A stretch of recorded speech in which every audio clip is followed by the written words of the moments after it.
Joe, you got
This is the SportsCenter 50/50 Tour.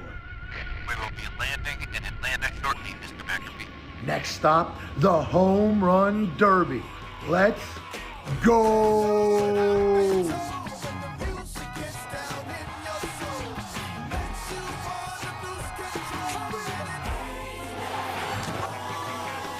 We are live from beautiful Atlanta, Georgia, where all the bats are harder and hotter than a Georgia summer. The Pat McAfee Show is here, and we're coming out swinging.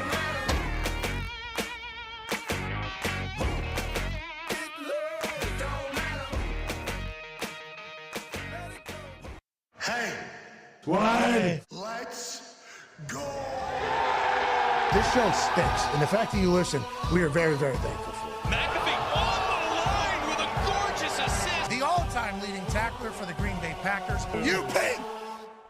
Stop! Damn it! Be a friend, tell a friend something nice could change their life.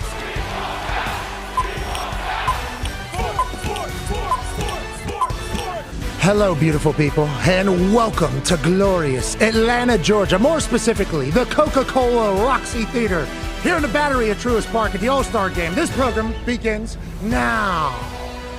Baseball! Hey, it's the Midsummer Classic, and we have somehow been invited to be a part of the entire operation. We are so incredibly grateful and thankful for the MLB, because the MLB had to really move mountains to get us here. There's some people at ESPN who have hated us since the day we got to ESPN, who are trying to hold us back, and SVP Mike Foss turned over every single stone. The MLB heard about our problems, and they said, how can we help? We would like you to experience the Midsummer Classic, the thing that captivates the world, and more specifically, the Home Run Derby, where dongs are in abundance. So shout out to the MLB. We'll have the commissioner, Rob Manfred, joining us in about 15 minutes. Shout out to Mike Foss doing his thing. Shout out to the production people that built this in the middle of the Roxy Theater. Shout out to a man who was 28 years in the Army doing our audio, and all the boys here. It is going to be an absolute blast as we celebrate baseball in a world that we don't know necessarily everything about. Now, not saying there's any world we know everything about, but this is certainly one that I am a little bit of a fish out of water. But learning about the great tradition and the history and the amount of stats and the amount of things that pop off every single night in the baseball world has been a blast. We're off for a week. We hope you all had a great one. We certainly enjoyed the time, but it is magical to be back chit-chatting about sports, more specifically the sport of baseball! The Talks the Tables here at Boston Connor and at Ty Schmidt. Ty, you have the eye black on in the entire American League All-Star uniform. Yep. Feels like you really made the team last night whenever they gifted you all of this. Yeah, without a doubt. I mean, this is a dream come true. We were on the field last night just having a catch, just tossing the ball around. I've never been to an All-Star game, never been to a derby, never really thought at this point I'd ever have the opportunity. But, man, that was just incredible. How often do you get to go to an MLB ballpark and have it be completely cleared out and then just be like, hey, you jackasses can kind of go have your pick of the litter, do whatever you want. Now, I don't think they were too jacked up that we were on the field. We got the lights turned out on us a couple times. Yeah. But no, so far, I mean, this has been A1. So hats off to the MLB. This has been literally a dream come true for me. Shout out to the MLB being very kind to us, and obviously, Ty, you and I might be a part of something a little bit later that's going to be absolutely ridiculous before the Home Run Derby. Cannot wait for that. I will also be hosting the press conference that'll be happening here at the Coca-Cola Roxy Theater, which is part of the Battery here at Truist Park. Truist Park, this is the third time that the All-Star Game has been hosted in Atlanta. First time at Truist Park. We got the whole tour last night, clubhouses and everything. Now, I'll say the American League clubhouse, they had the boom booms on. They got it. The equipment managers and everybody that was in the American League clubhouse last night, a lot more of a bop sesh last night in there. National League, super professional. Yeah, very pristine. They're very, very professional, very pristine. If you want to look into betting, and does that change anything? I don't know. No players were here, but certainly equipment managers and everybody setting up this glorious event. We're in there. Everybody from the MLB has been so cool to us. It's been nice to meet everybody, and walking around their clubhouse was something special. They got a lot of cleats, a lot of stuff. They got a lot of stuff. Yeah. A lot of stuff, and obviously I believe that is, it's Paul Skeens. He's the starting pitcher for the National League tonight. Kennard's on Wednesday. I cannot wait. Boston Connor's here. You're wearing a hard hat there. What do you have going on? Just want to, it's all about the players, and I get it. It is the derby. The coaches can't get out there and compete in some kind of coach derby, but typically it's a first base coach, third base coach type of uniform. However, this is actually the Future Star game. I don't know what you guys did this week. I actually played in the MLB Future Stars Who won? game. Nice. The Future Stars won because they got the audience. They got to exactly. They won too because they got to see what. I think the winning coach was Chipper Jones, I believe. Yeah, Chipper was there. If Chipper's in By the way, he's winning. Chipper Jones, Chipper Jones, Chipper Jones, Chipper Jones. We're in an empty theater, except for the people that set this up, but they can hear that outside of here, I would assume. Got a chance to buy Chipper Jones dinner last night in Atlanta. What an honor of a lifetime. Yeah. He looks so cool. Obviously an absolute beast. Best switch hitter Him or Mickey Mantle, best switch hitter ever. Okay, so since Mickey Mantle, the best switch hitter of all time, Yes. and I think he would take a lot of respect to that after the story we heard about him hitting from both sides of the plate. Big story tonight in the home run derby is Cal Raleigh, also switch hitter, obviously the catcher for the Seattle Mariners, leads the MLB in dingers. Friend of the show, he has the nickname Big Dump. He is the odds-on favorite, and tonight it should be a spectacle.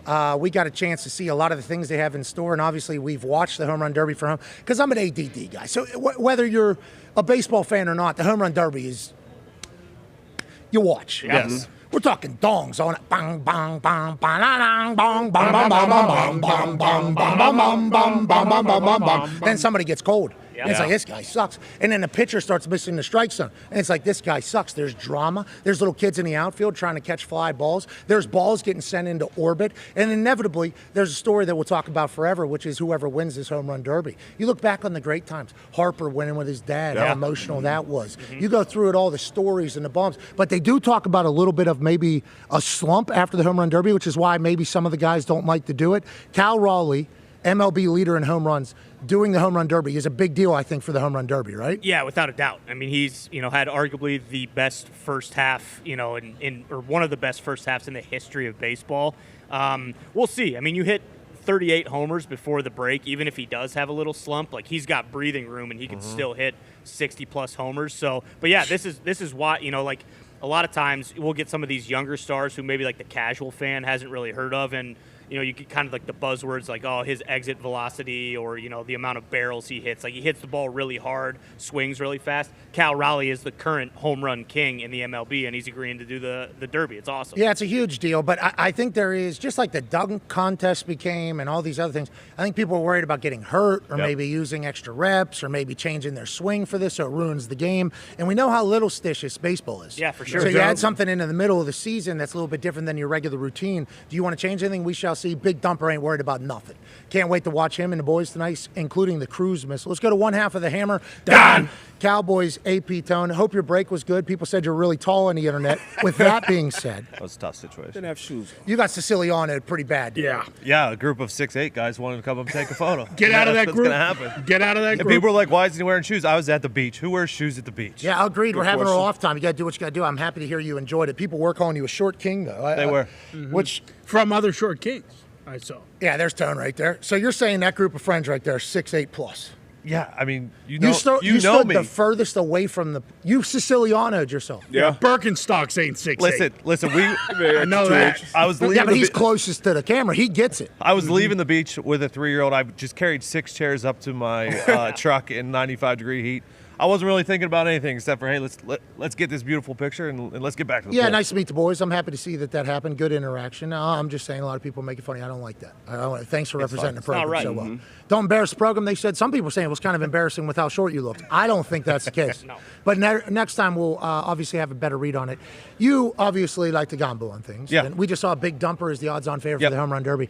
Let's go to the All-Star game as a whole. There was an interesting stat there about the American League just belt to ass in this All-Star game. Yeah, AL has won 10 out of the last 11. Now, the NL won 2 years ago. AL won last year. So the last 2 years it's been split, but the AL has been the more dominant of the side. They are currently plus 115 to win the All-Star game on Tuesday night. So if you like those odds, it's basically a pick 'em for which side you want to go with.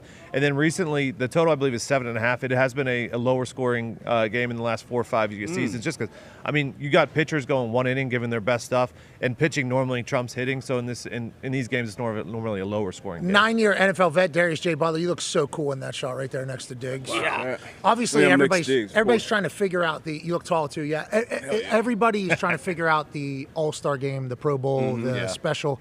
I think hockey had it good with the Four Nations. Yeah. I think they stumbled into something that's very beautiful. Yep. I think Basketball changing it to basketball's going to do the Yes. World Cup, I think, or whatever the case World is. versus U.S. Yeah, so it's like there is a lot of things that are hopefully getting right. NFL Pro Bowl, I don't know how you fix it. don't think Flag you can. football, I You guess don't. it's just Impossible. it's almost like a carnival. Yeah. It's like a festival. Shout out to T-Mobile, by the way. Shout out. Oh, yeah, T-Mobile.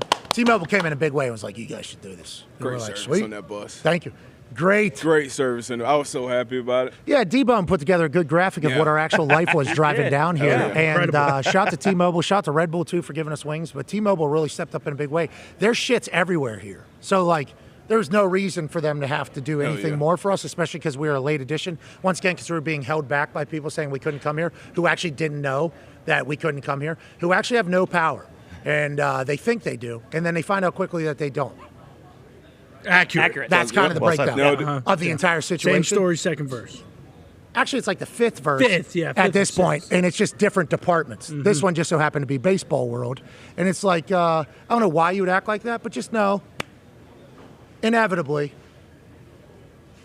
you're a dinosaur, okay?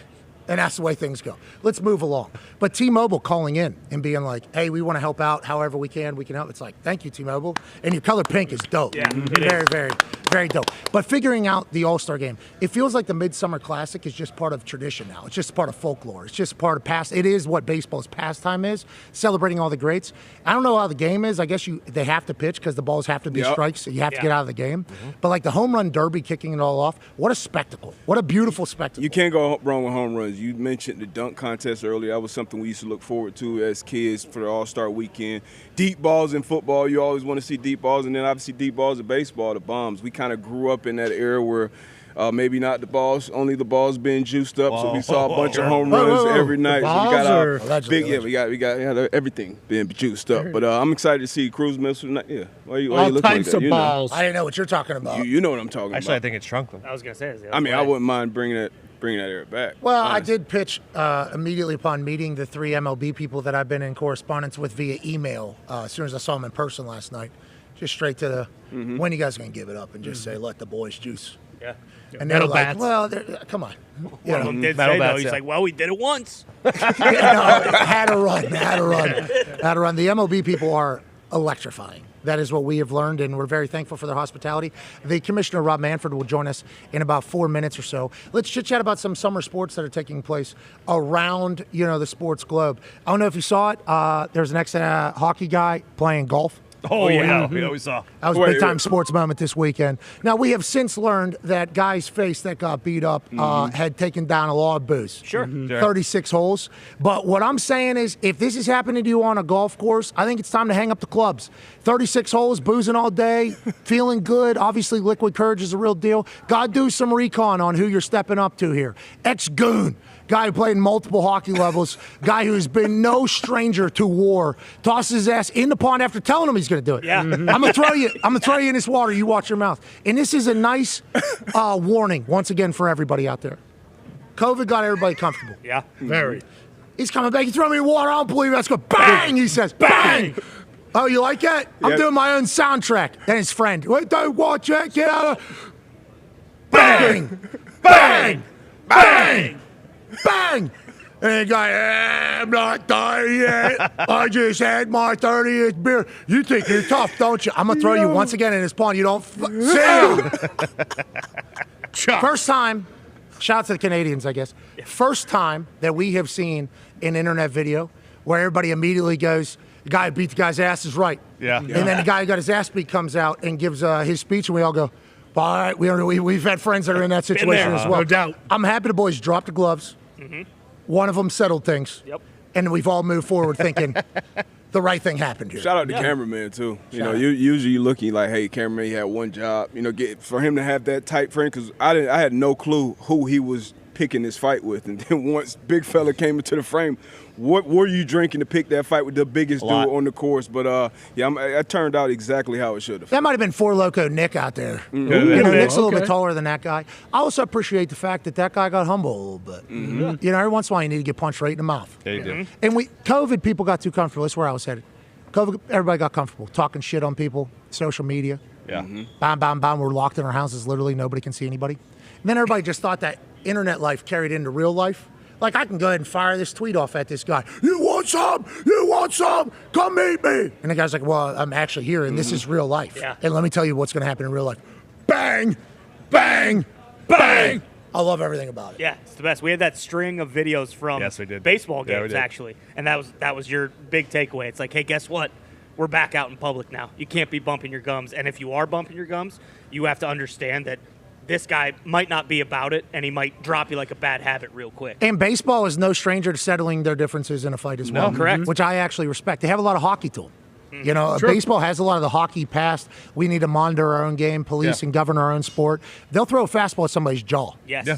And then everybody will run in and say, hey, whoa, you don't do that to my teammate. I respect that. I appreciate that. I like that that still exists in 2025. Now, speaking of existing in 2025, almost maybe even thriving. Now, granted, we talked about an era there where there's summer of dongs. Sure. And everybody's baseball dongs. Yeah. And I mean, every dongs summer's too. potentially summer of dongs. Correct. But there was one summer of dongs where the dongs were in abundance. But now it feels like after a lot has happened, a lot of transition, a lot of change, MLB is in a great spot. Joining us now is a man who's been the commish of MLB for the last 10 years. I believe he signed on through 2029. 2029. Ladies and gentlemen, Commissioner of MLB, Rob Manfred. Yeah, commish. Everybody commish. Everybody commish. Appreciate you. Thank you. Let me get this the hell out of your way here. Okay, I'll put this down. Put this down here. Put this bad boy on. I got you, commish. Great, thanks. No problem. I'll put this over your shoulder too. Super professional. There you go. Commish, hey, thank you for letting us be here. Great. Thank you for being here. We're just thrilled to have all of you. And I hope you have a good time while you're here. It's actually a great 4 days, and the best we have to offer in a lot of ways. Okay, so let's talk about that. Getting a chance to meet your people, okay, and the three guys, Chuck. I don't want to get to name. I got last names and first names from the Zoom calls and the emails. I don't want to mess it up. There's been three lads from your team that have been here for like 30 years each that have taken care of us and made sure that we have a great time. So hospitable, which leads to this question. Feels like your guys' league, as internet people, was a league that didn't want to see the internet become a big baseball place. I only say that because cease and desist were happening. There wasn't a lot of videos being distributed. There wasn't a lot of interviews with players. It almost felt like the MLB did not want the internet to kind of do their thing. Then, over the last few years, it feels like, and this has had to be a decision that you have made and people that have been around here a long time, transition to maybe into the most open league whenever it comes to the internet and digital. Obviously signing John Boy. Obviously with how welcoming you've been to us. What went into that decision, and do you believe, like we believe, that that is a great thing for the MLB? Well, it absolutely is a great thing for Major League Baseball, 100%. Ironically, in the early years, we were very forward-thinking on internet delivery. MLB.TV was the first over-the-top product. The problem is we got into this thing where we thought we could drive everything to our platforms. Got it. Okay? So then when I became commissioner, I came up a different side of the business. Some of the people you were referring to came to me and said, we got this wrong. We're just in the wrong place. We're trying to drive everybody here.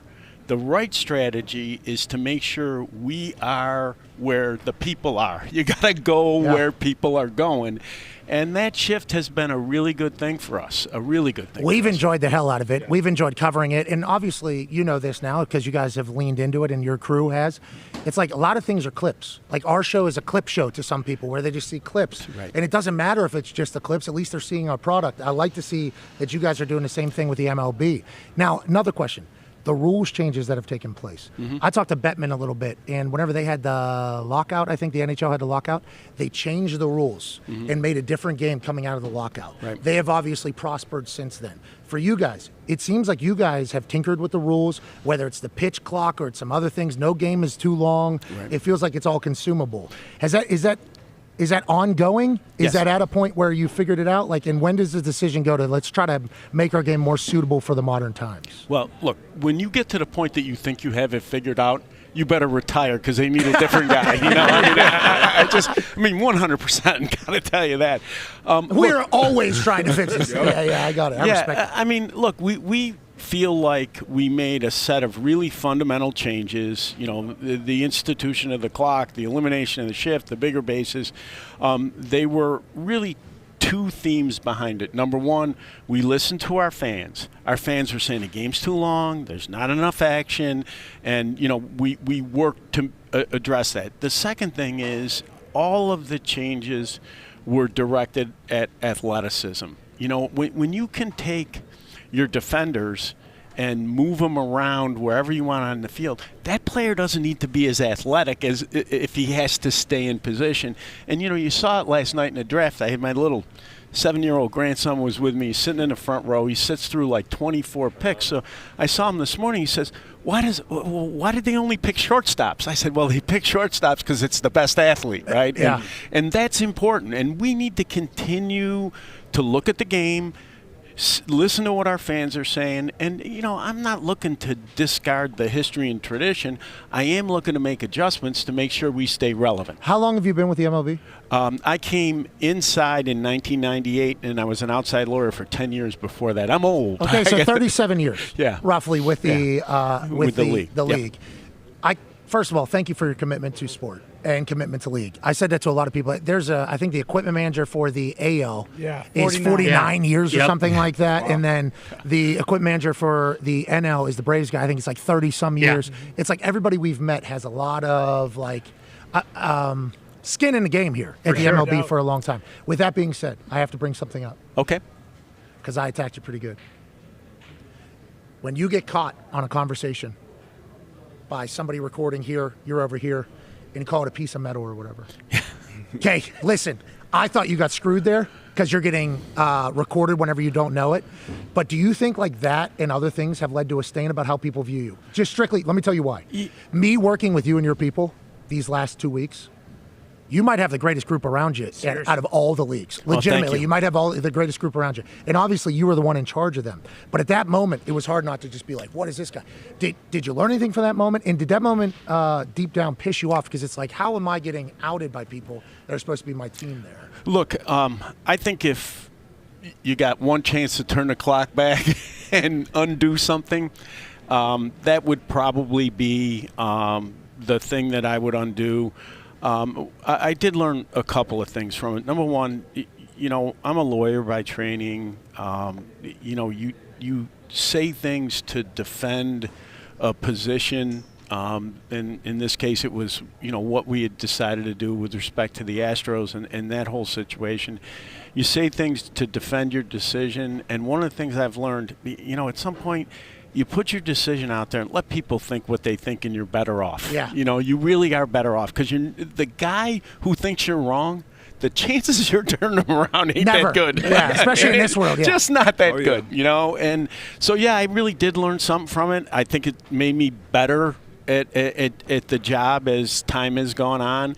But, one of the great things about this job is you learn something every day. You kind of – and I think one of the reasons that you've had a positive experience with the people that work in baseball is I do think as an organization, even though we have the reputation of history and tradition, I do think the organization looks at the game every day and says, what should we be doing to make sure we're better? Well, I believe it. And just from what I've experienced, and I want to let you know, we were a part of that whole thing coming after you. I appreciate you addressing it, but I also appreciate you sitting in that batter's box, pun intended, and just continuing to go about it. Because you're in the fire, brother. You were in the fire. Ty Schmidt, lifelong fan, also an AL All-Star this year. Yeah, absolutely.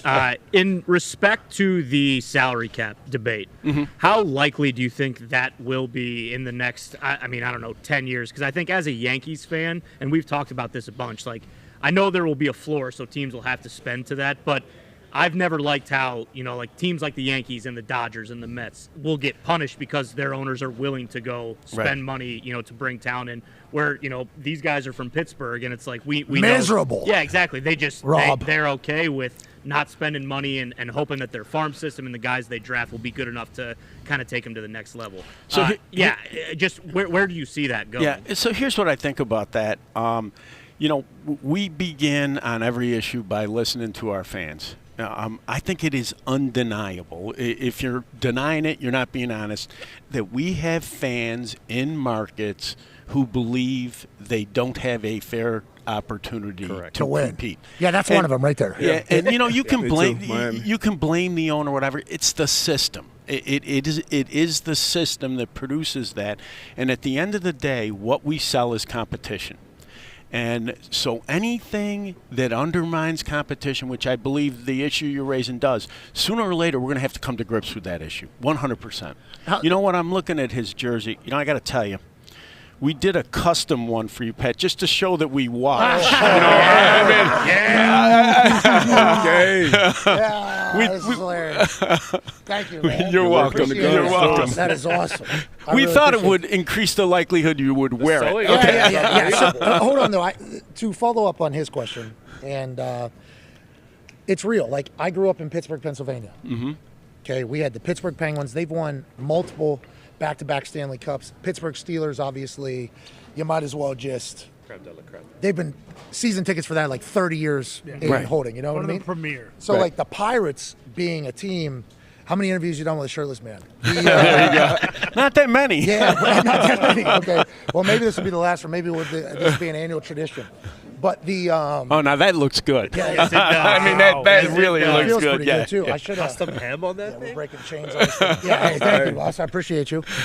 When I grew up in Pittsburgh, though, I wasn't the biggest baseball fan strictly because I wasn't a Pirates fan. Right. And the reason why I wasn't a Pirates fan is because the Pirates were just a team that you go down to the ballpark and have a good time. Right. You never expected them to actually win.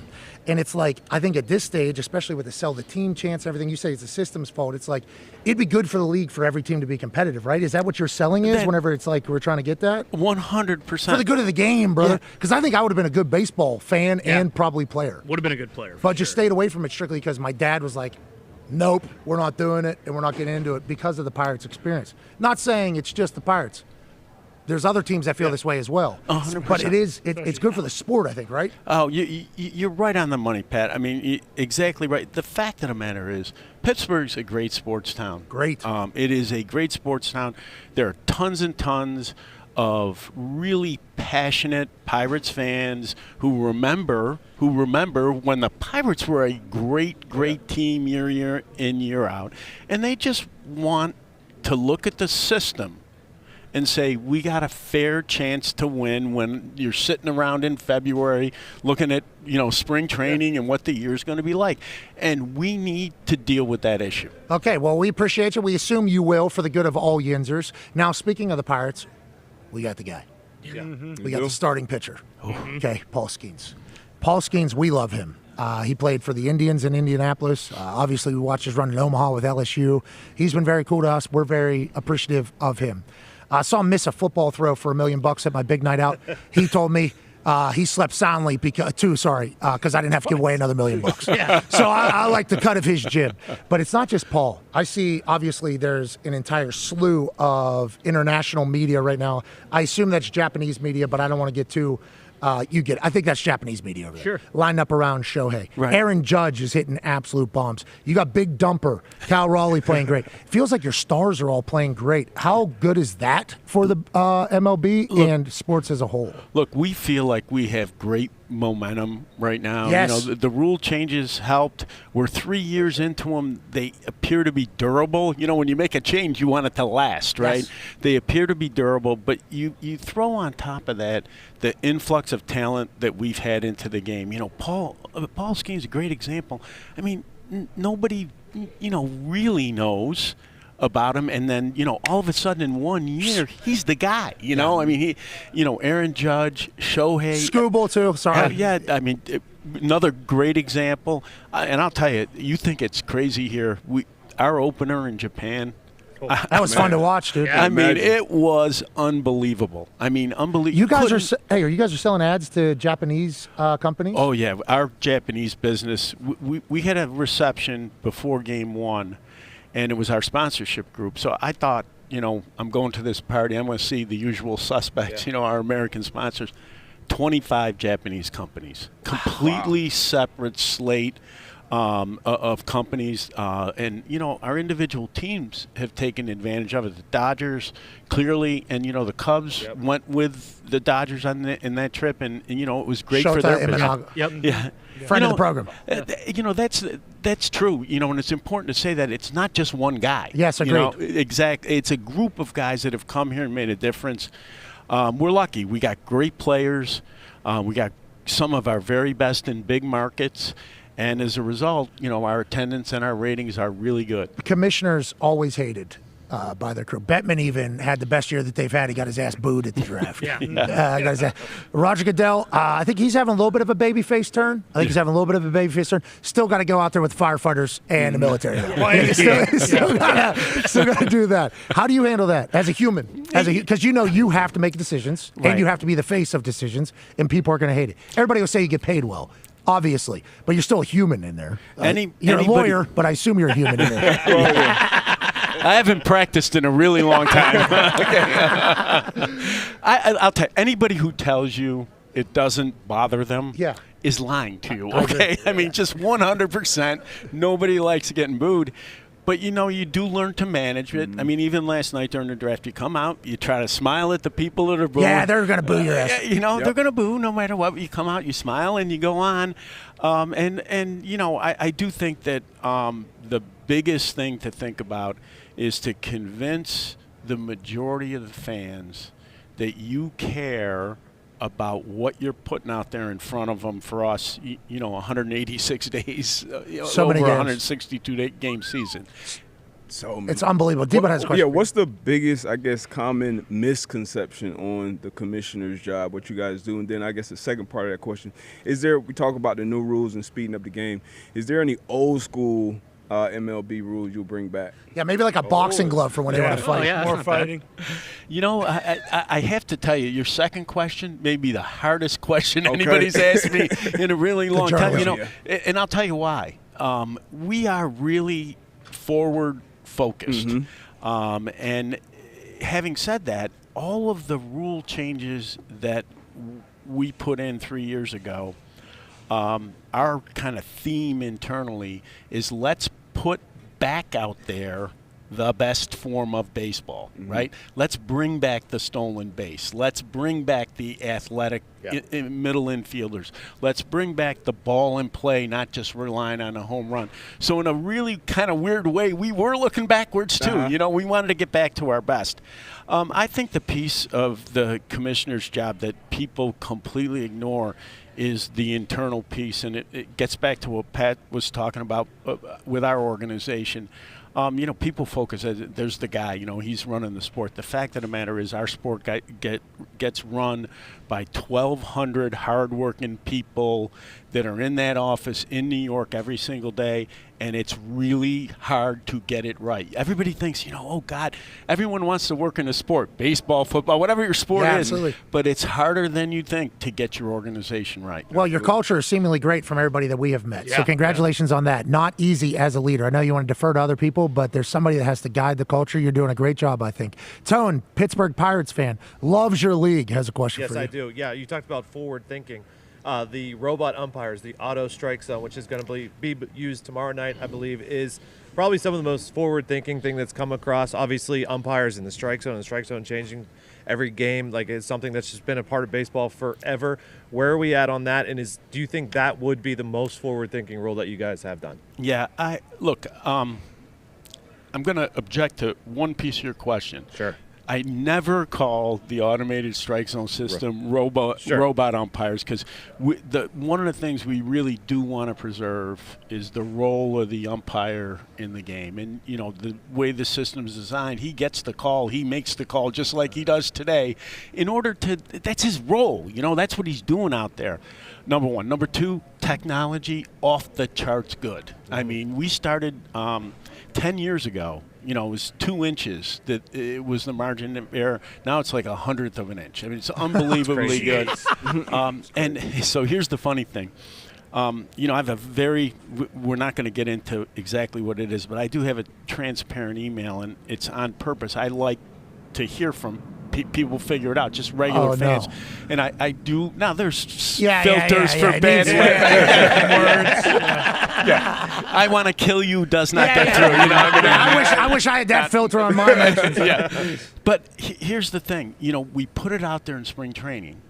Obviously, a lot of people go to spring training. It's a really great time of the year for us. So this year, the emails about bad balls and strike calls have gone like this, crazy, because they've now seen you can do it better, And the sort of theme of the emails is, what the hell are you waiting for? You got it. You know, you ought to go. And then do there's it. this too, right? The reviews, Yeah, the challenge. challenges, Yeah. which is not in regular season yet, right? No. Yeah, right. We're gonna use it tonight. It's been used in the minor leagues for several years, and we tested it with big league guys in spring training last year.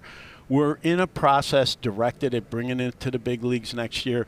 The great thing about it that we didn't fully understand, you know, the rendition on the board afterwards is like a fan-friendly. Yeah, like tennis. Tennis. Yeah, the Hawkeye technology where it's coming in. Yeah, you know, I mean, it's weird. I was actually out at the U.S. Open, and, you know, I played a lot of competitive tennis up through college. And Oh, really? You checked the watch? yeah. I quit a long time ago, but I did play. Anyways, I'm out at the Open, and all of a sudden I realized there's no linesman. There's no linesman, but what had misled me is they're still showing the rendition up on the board, and, you know, it made me realize there is entertainment value in that rendition that we need to take advantage of. Well, there's also skepticism if you ask the tennis players. I mean, that was the first thing that we asked, because in our league, the NFL, we've had to go through a lot of technology. And I think what you're going to experience over the next couple of years is the same thing the NFL experienced at the beginning of it all. The umps are not just going to casually just disappear. Okay, the refs for the NFL had a lot of pride in the calls that they were making in the field, so the technology thing was almost a pushback from the refs until it was so to them like, hey, they're here to help you. Because I think I saw a guy casually go like this, and the ump was like, get your ass the hell out of here. And that's because the ump is like, oh, you think you're going to show me up? Yeah. So we had that with the NFL refs for a bit until they got to the point of like just acknowledging it was going to happen and understanding that it's there to help them as opposed to hurt them. Good luck to you trying to sell all the umpires on that, especially because you guys got like umps that are like legendary. Oh, yeah. So I'll tell you about that. That's actually kind of interesting. We had exactly that dynamic when we first went to instant replay. We don't want it. You know, we want no. Because they think you're showing them up. Yeah. You know what flipped them? The media. They got tired of seeing themselves being shown up, you know, on ESPN and wherever.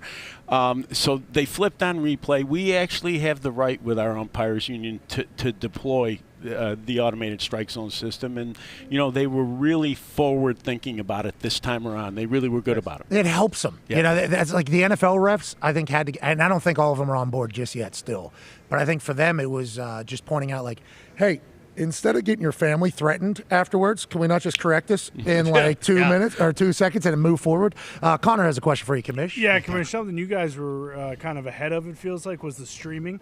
With Apple TV, you guys were one of the first to kind of be on a streaming service full time, basically throughout an entire season. I know how important local markets is to baseball when it comes to TV. Right.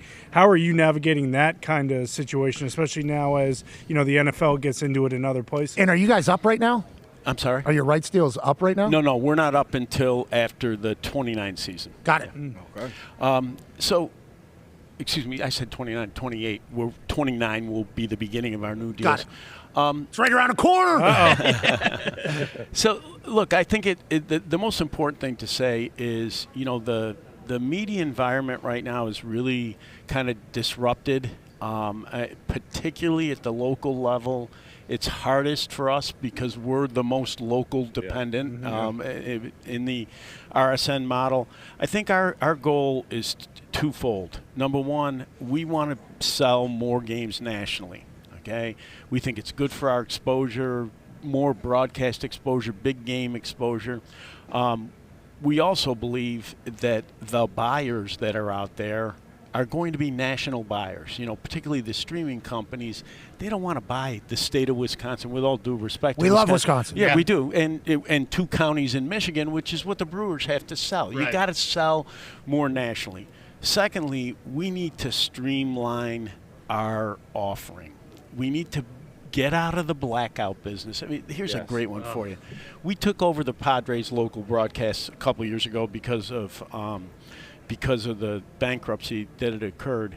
Within 2 weeks, we lit up MLB.TV, which is an outer market product. We lit it up in market in San Diego. We sold 20,000 subscriptions in the middle of the season. What's that tell you? There were 20,000 people in San Diego wanted to watch games, were willing to pay for it, and we were telling them, sorry, you know, can't help you. So we need, are too many places right now. We've experimented. Apple's been a great experiment, but we do have a lot of fragmentation. We need to get into a more streamlined model where a fan knows Friday, I want to see my game tonight. Either they go to a digital service, they know the game's there. If it's not there, it's going to be one of a couple of national games, and it's easy for the fan. That's what it needs to look by like. 2029, all the fans are going to be sophisticated enough with everything. Bingo. You know, and are you watching all the other leagues? Do you guys talk to each other? Do you have a commissioner's group text? I had dinner with all 4 of them. We don't have a group text that we use regularly. I had dinner with all 4 of them last week in Sun Valley. I've known Roger the longest. We actually belong to the same golf club years before either of us were commissioners. Wow. Which golf club? That's sweet. A place in New York. We don't need to do that. I'm just trying to get in there. Adam, we've had a great relationship. He's great he came to the World Series last year, as did Roger, actually. And, I went to the Super Bowl. I went to part of the NBA playoffs. Really nice back and forth. And Gary and I actually went to the same undergraduate school. So I've been doing panels with Commissioner Bettman for a really long time. And he will occasionally remind me that he's been commissioner longer than I have. Yeah, I can imagine holding that over your head for a little bit. That's a great group of people to be friends with each other. Because for us as sports fans, we appreciate the fact for everything you guys do for us year-round. And we appreciate what baseball has done for us, not only like these last couple of weeks, but until we're done, I think. I think it's going to become a new summer thing for us, and I'm learning about the game. So I'm like a child that doesn't really know much about the game. Can throw it, can catch it a little bit, can make contact if I have to. Love Paul Skeens, love Shohei, love Aaron Judge. Dumper. Love Big Dumper. Love the trumpets guy, and I love the home run derby. So, I'm an eager new fan. And I think the way you guys have handled it has been fantastic. You should be very proud of yourself. Well, thank you. And look, we're happy, really happy to have you here. I can't tell you, it's part of where we started your first question. We want to go where people go, and I know people are listening and watching you all the time. Unbelievable that people watch our show. It's so outrageous. Well, Commish, how do you think tonight goes? I think it's going to be really exciting. It's just for our fans, it's a different kind of product, right? It's kind of made for the one-off event. Let's get some excitement. You get a view of the players that's different. You'll see out on the field, very casual, the guys that are not participating. So it's going to be a really fun evening. Hey, we appreciate the hell out of you. What's that, Connor? I mean, it'll be a really fun evening if we just juice the balls. Okay, that is a question. Why don't we just do that? What's going on with the balls? Why are the balls always a question? So, just quick follow-up. Obviously, Big Dumper's not feeling the effects. No. Neither is Aaron or Shohei. There's some guys. But then there's other guys maybe that don't have as much power that are saying the balls are different. Is that a constant conversation in baseball, the balls? Because I remember a few years back they were juice, allegedly. Yeah, we did have 4 or 5 years ago a statistically significant performance of the baseball. We undertook a whole program directed at one thing, consistency. At the end of the day, you have to remember our product, unlike anything else in professional sports, it's handmade. The sewing and everything is different. So, the issue that people were talking about this year, the seams are a statistically insignificant amount higher, but that's just kind of how the sewing went this year. You're not going to fix that. Yeah, well, we're hoping tonight we got little baby seams. These balls are flying. Big bats. We appreciate you so much. Hopefully it's the first of many times we get a chance to chat with you. Congratulations on everything you've been through at the MLB. And thank you. Thank you for the hospitality. Well, thanks for having me. It's great to and great be with all you guys. Here. Yeah, okay. Great smart play. Right, Ladies and gentlemen, the commissioner of MLB, Rob Manfred. Yay, Thanks, guys. Great Thank you. That was really fun. Yeah, hey, we're still live. Great job. If you don't want to bury anything, don't say anything's a piece of metal. I'm joking. Okay, as Commissioner Manfred continues about his day, we will obviously move to a legend, a first ballot Hall of Famer. I believe Commish and CC are about to switch places with each other, and we can't thank him enough. First ballot Hall of Famer, ladies and gentlemen, World Series champ, legend, CC Sabathia. Yes, CC. Hey, Commish, thank you. You're awesome. You're awesome. Go get him. He's looking good. Thank you, Commish. Hell yeah, Commish. See. Say this is going to the left. Okay. And if you want a little bit of a Red Bull, it does give you wings. There's a sugar-free one, too, if you need it. CC, good to see you. Diesel. Hi. Hey, good to see you. We're not all I gotta 6'8". raise my seat. All right, here we go. All right. How tall are you? 6'7". 6'7". Jeez, congratulations, first ballot. Thank you. Thank you. Thank you. Well earned. Legendary stuff. Appreciate it. Obviously, you've done a lot of great things for the league since retiring, and obviously while you were playing. That's my first time getting a chat with him. I feel like he and the MLB are doing very good. Do you agree? Yeah, I feel like we're on the right track. I feel like we're doing some good things, and getting fans back to the ballpark. The pitch clock has helped. That was Rob. The ABS I think is going to help. So I'm excited about where the game is actually going. It's just a lot of ABS. fun. Automatic balls and strikes. I'm sorry. It's not robot. I'm sorry. Don't call it a robot. Don't call it. You can't call it a robot. We do not like saying it's a robot. They're taking our jobs. Obviously, Boone is the manager, and a lot of Yankees represented out here at the All-Star Game. What is it like for the players at the All-Star Game? Is it a lot of chit-chatting with people they've never met before? Do all these guys know each other? Like, what's the big benefit of the All-Star Some Game? of these guys know each other, right? Because, a lot of them play perfect game coming up, and, so they know a lot. What's that? It's like AAU for baseball. Got it. So it's like, them coming up together. But now, you get here and there's some guys that you don't know. You get to hang out with, some players that you look up to if you're a young guy. I know Jacob Mizorowski is, 25 innings into his career and gets to come out here and hang out with Clayton Kershaw and all these different guys. So it's a lot of fun to be able to mingle here. It's tiring, though. I feel like the All-Star break, I always tell them this, the All-Star break is too short. Like, they just ended last night. They get here, they got the home run derby, all the media stuff. Then you got the game, and then you're right back on. Yeah, it's pretty we need like for a the week. players. Yeah, for the players. We need like Friday to Friday. We were watching them break. load into bags last night at like midnight. Yeah, and guys are coming in. If you have a night game on Sunday and you get in at 1 a.m. and then you got to be up to do all of this stuff, and it gets a little tired. That is baseball as a whole, though. You guys are on the road for 186 days, I believe, is what Manfred just said there, 162 games. Yeah. Too many games? No, I love it. I love it. I mean, it's every day. When you get to be a part of it. I didn't play every day either, so I'm only playing every fifth game. So every of course, I love it. Go ahead, Tony. Yeah, CC, I have a question about Skeens. Because you started your career with a small market club, but you were never like. He has a 2 ERA and he's 4-8 right now. Like, how do you deal with that mentally as a pitcher? Like, how is it in the clubhouse? Like, do you think he feels jaded at all? Like, how do you think that's going to affect his career later? No, I think it's when you're in that situation. I mean, I was never as good as he was. You know what I'm saying? But first ballot Hall of Famer. Yeah, but I think it's weird. It's not weird, but guys are like apologizing to you, like, we want to score you runs, and they feel just as bad as the fans you do. But as a pitcher, you go out and do your thing, and it's a team sport. Yeah. So, they don't get on you when you give up homers or give up runs and stuff like that. So I never, got on my teammates about not scoring runs or making errors or anything like that, because nobody's saying anything to me when I'm giving up 900-foot home runs. They're talking like some historic shit for Paul Skeens right now, and obviously the Pirates went on a little bit of a run. I think we have a graphic with all the ERA plus, I believe is the stat here. Yeah, average ERA plus. Can we take off the lower third there?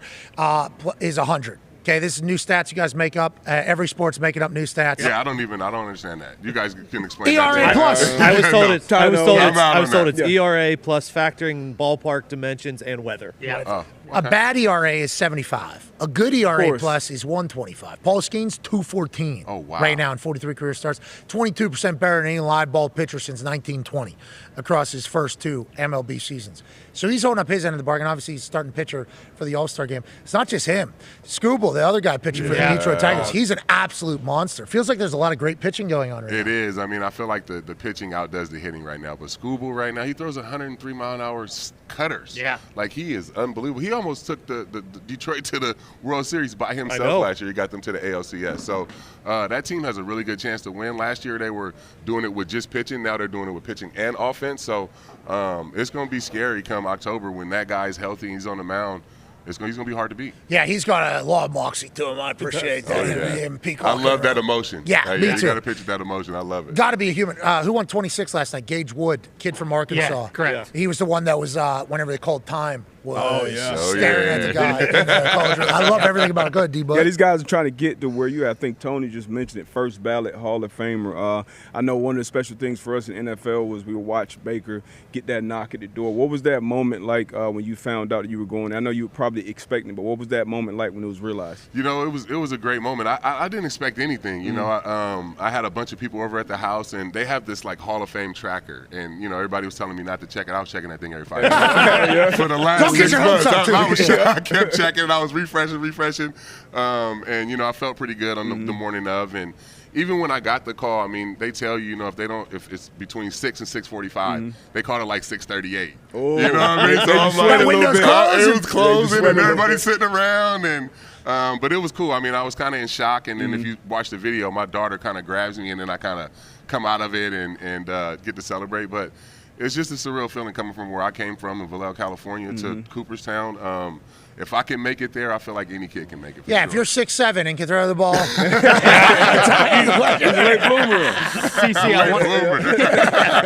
I want to go back to the Yankees.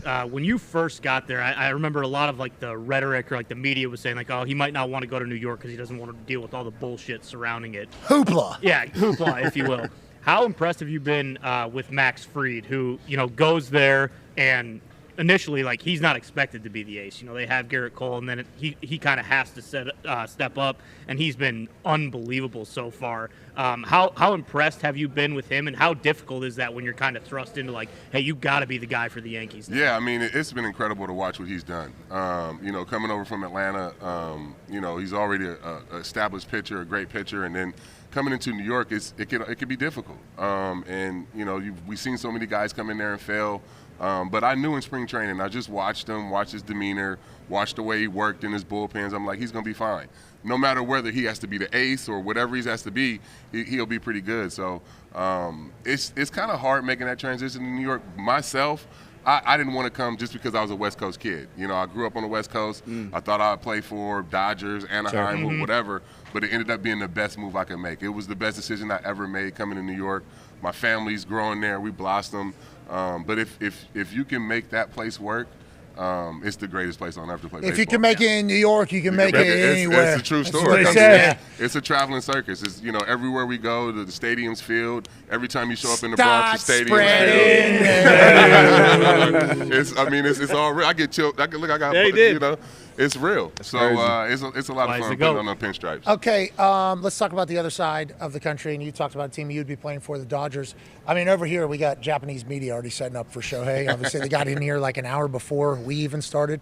Nobody else was here except for them setting it all up. He has been spectacular for baseball as a whole. Yeah. Have you got a chance to meet him, chit chat? I think we're talking to him at like 2:35ish right here. I'll host the press conference. Have you heard about this? Oh yeah. I'm hosting the press conference. I love it. I love it. Hard-hitting questions. Like, where are you supposed to be in that jersey? Definitely. You got to keep the jersey. 1,000,000%. Yes. You got a question, make it a good one. All right, enough. Let's move along.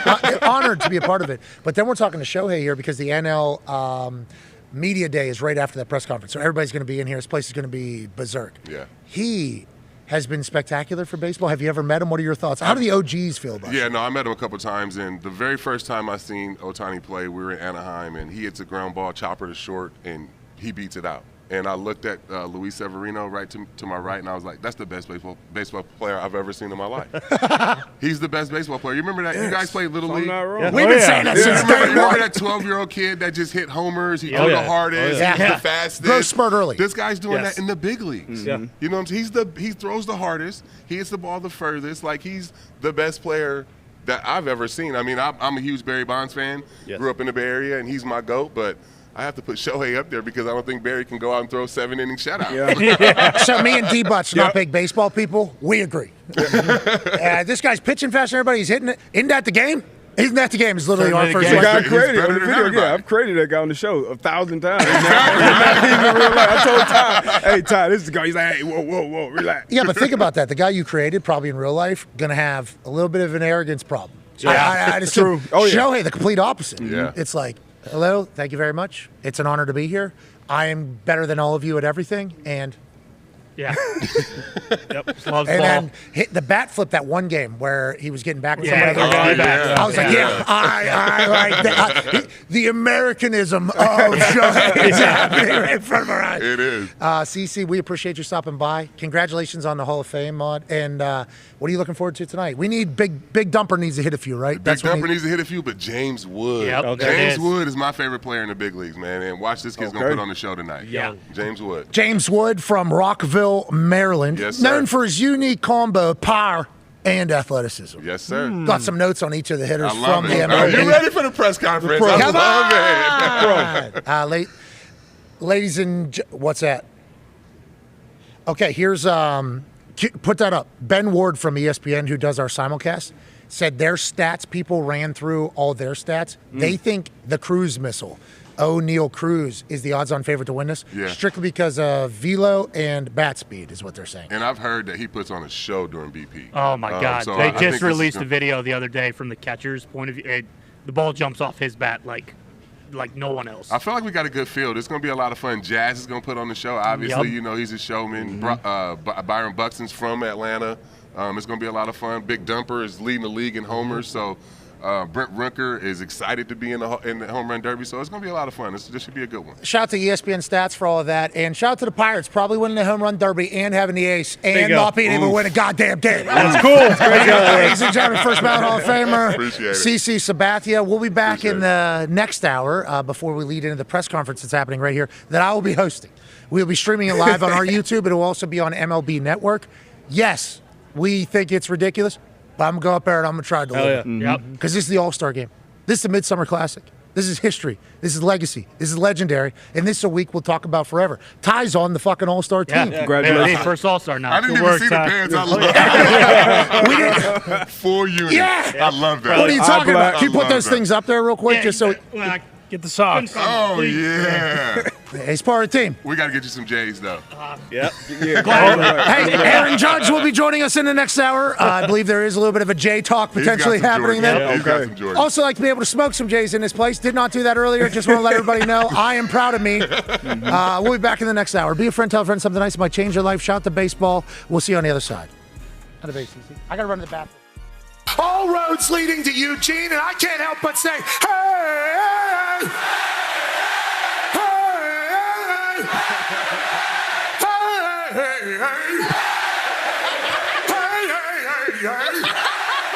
you make me wanna jump, put my hands up and pick my heels up and all again now.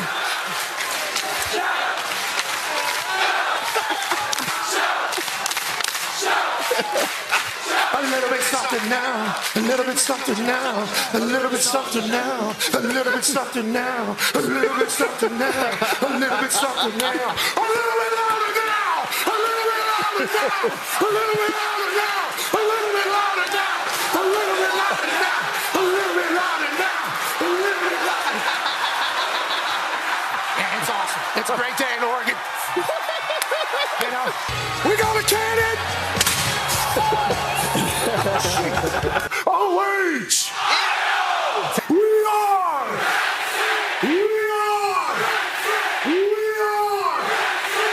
Thank you.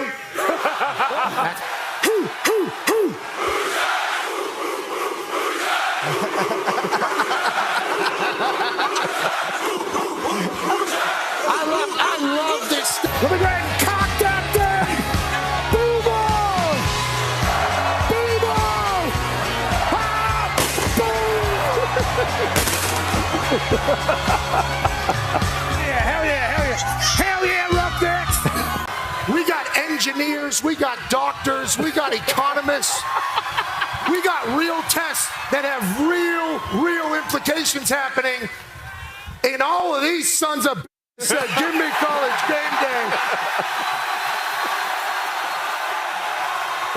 Instead of studying, I had some questions about coming out here to Berkeley, but after experiencing it, it is very evident that this is one of the best cities in this here United States of America.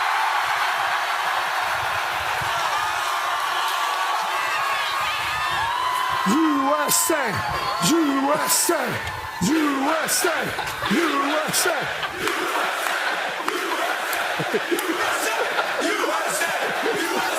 And this represents everything that is great with this country, with our sport. It doesn't matter which way you view the world. It doesn't matter which part of the country you're from. College football runs through our soul. And that is what a celebration today is all about. I am thankful to be here amongst these nerds and future geniuses and future people that are going to run this place. It's an honor to be in Berkeley. It's foggy. I think there's some skunks that died down the street, but this is awesome. This is the SportsCenter 50-50 Tour. We will be landing in Atlanta shortly, Mr. McAfee. Next stop, the Home Run Derby. Let's go!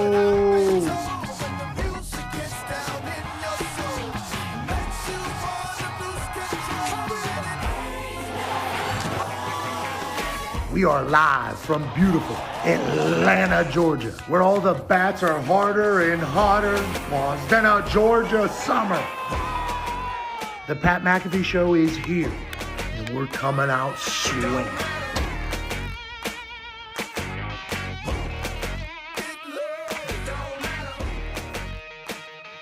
Hey, Why? let's go! This show stinks, and the fact that you listen, we are very, very thankful for it. McAfee on the line with a gorgeous assist. The all-time leading tackler for the Green Bay Packers, you pink! Damn it! Be a friend, tell a friend something nice could change their life.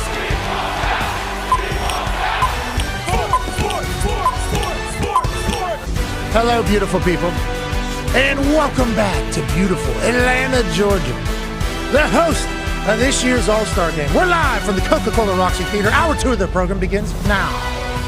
Baseball is happening in a massive way in this glorious city. It is the third time this city has hosted the Midsummer Classic. First time it'll be in Truist Park. We are currently in the Battery, I believe is what they describe this area. The Roxy Theater here is right across the street from Truist Park. Then they have some bars across the street on the other side. It is a beautiful setup down here. Oh, yeah. This is exactly what everybody in professional sports is looking for. Let's own the park. Let's own the restaurants that people are tailgating outside of. And let's even own the theater across the street for people to do shows at.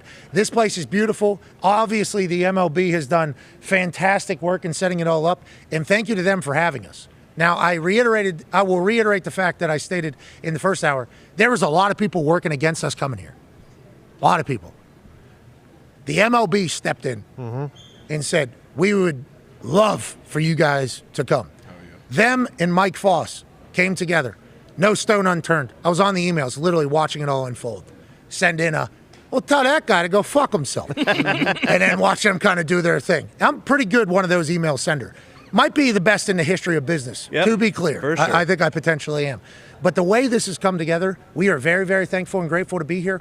I think Ty and I will be a part of the Home Run Derby tonight. What? I'm hosting the press conference that is happening on this stage over here at 2 p.m. You guys are getting at bats? We will stream live on our YouTube, on ESPN Plus, Disney Plus, and TikTok Live. They will run it on the MLB Network. What I'm saying is we're very thankful and grateful to be here. In the middle of the summer, we're at the Home Run Derby. We're going to watch this anyways. The fact that we get a chance to experience it, we're very thankful. The Talks Tables here at Boston Connor and at Ty Schmidt. Ty, really cool to be here. Yeah, without a doubt. I mean, you mentioned it. You know, like as we've done this for a while now, and I love baseball. I watch literally every single Yankees game every night of the week. And I just kind of figured, like, you know, and you get it because we're a football show. It's like, hey, we're going to get through the summer best way we can. And doofuses. Yeah, for sure. So I didn't ever think this would be an option, much less like basically having the red carpet rolled out for us. You know, it's like And there's going to be baseball people that hate to hear that. Definitely. We just would like to tell you we're sorry that it's happening and it hasn't happened to you. Hopefully it does happen for you guys someday. But after our conversation with Rob, feels like Rob really wants everybody to become a part of the MLB and baseball. I don't like the gatekeeping fans that sports have. I don't get that. So like professional wrestling has it. And they're the worst people on the internet. Sure. I feel like every sport damn near. I don't know if every sport. Not football. Yeah, I feel like football does, because remember Taylor Swift. Everybody's pissed off. That's 9-year NFL vet Darius J. Butler. UFC might have the most. That's one half of the hammer. Dahn. Cowboys AP Tone. I think wrestling community, internet wrestling community, without a doubt, very heavy gatekeepers. Yeah. And what they like is not what I like at all. I mean, I've been a wrestling fan my entire life. what do I know? I guess. Nothing. Yeah, that entire thing. They're very gatekeepery. Feels like UFC has that as well. Casuals. Guy will have a couple affliction shirts, obviously haven't figured out. And we appreciate those people's passion because they are committed fully to said thing. They don't want to see it get ruined by others. But it's like we get a chance to experience these fans in a negative way a lot because we're very lucky to be brought into these worlds. The baseball gatekeepers are something. I saw some baseball people pissed off about us getting an opportunity to be here. And it's like, I understand why you're pissed because you probably think that you should be here.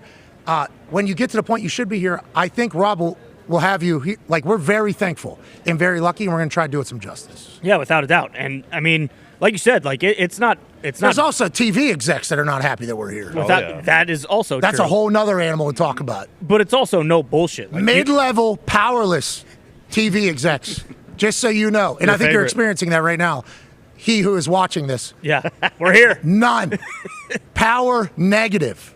Just so you know. Go ahead, Ty. Well, I was just gonna say, it's no bullshit the way we've been talking about it. Like you've said multiple times, and it is sincere. Like, hey, I'm actually enjoying baseball this year. It doesn't mean that you're gonna sit down and watch 9 innings every single night, but if the Dodgers are playing late and Shohei's going to get at bat, or the Yankees are playing, and everybody's it's on TV. watching. Exactly, and it's been super entertaining. So yeah, this is kind of a perfect time for us to let's dive into this a little bit more. Yeah, and learn about it. D. Butch, I don't know how big of a baseball fan you are. You're a fan of every team in every league. That's not true. What's that? Stupid shit too, like F1.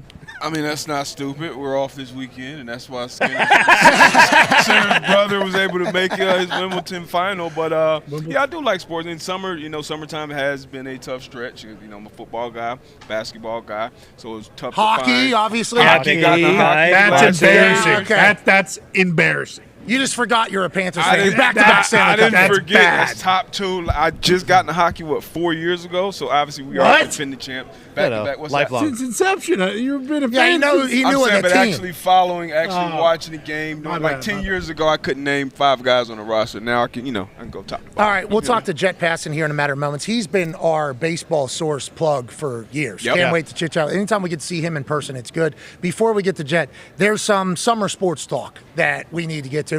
Hashtag summer sports talk. Hashtag program summer road trip. Hell yeah. Hashtag things are happening. Yeah. Mm-hmm. The NFL always has its drama. Always has its drama. Yep. A lot of them.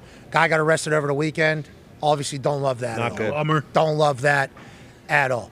TJ Watt's still not a Pittsburgh Steeler. What the hell is going on? Hey, Tone, what the hell is going on in the Pittsburgh Steelers world, brother? I haven't worried in a long, long time. I'm starting to hear things that No, because remember, everybody say it's going to get done. We all know it's going to get done. He's TJ Watt. He's a Pittsburgh Steeler. Well, why is he skipping mandatory minicamp? Yeah. Well, he's willing to take that's just part of the process.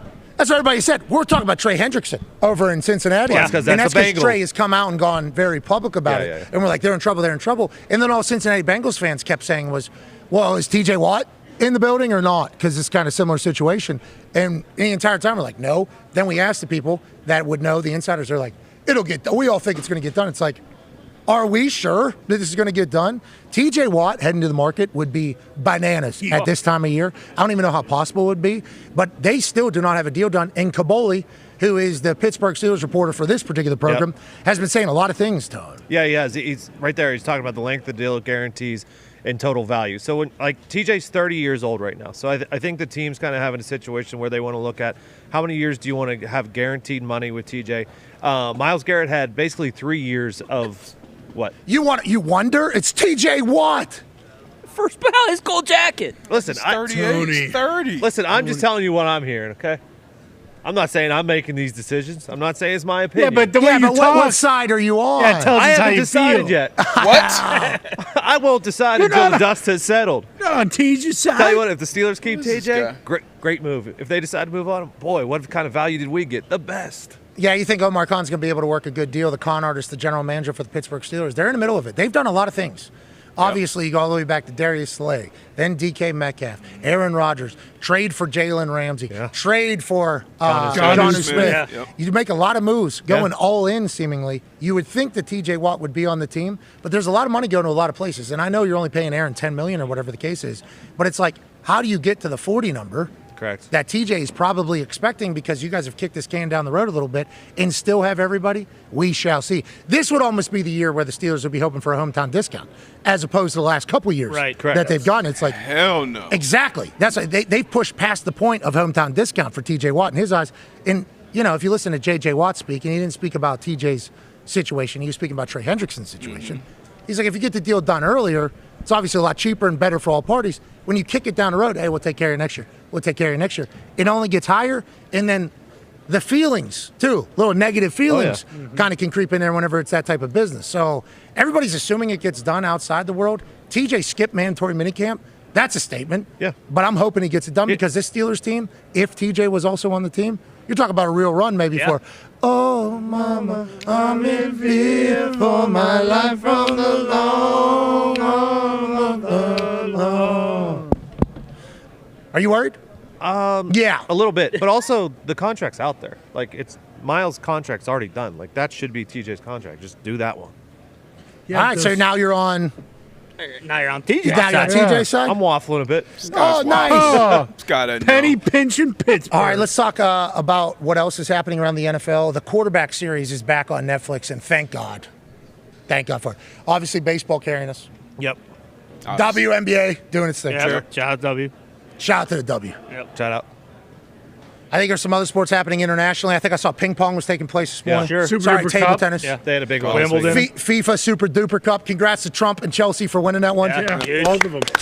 Yeah, Trump won that one. President Trump and He scored Chelsea. 2 goals in the final. Celebrating a lot. Hey, Gumpy, let's go to the back there. Gumpy, was Trump? Did President Trump play for Chelsea in that final, or how did that all come together, Gumpy? He was the first one to touch the trophy, so technically he did play for Chelsea. second. Well, actually, I don't want to say too much. I touched that trophy before anybody else. Are you leaving? Oh no, Bob. We did this. Now, I believe FIFA. Look at Trump. Look at how much fun he's having. This is awesome. The FIFA president's back in here. I thought we were leaving.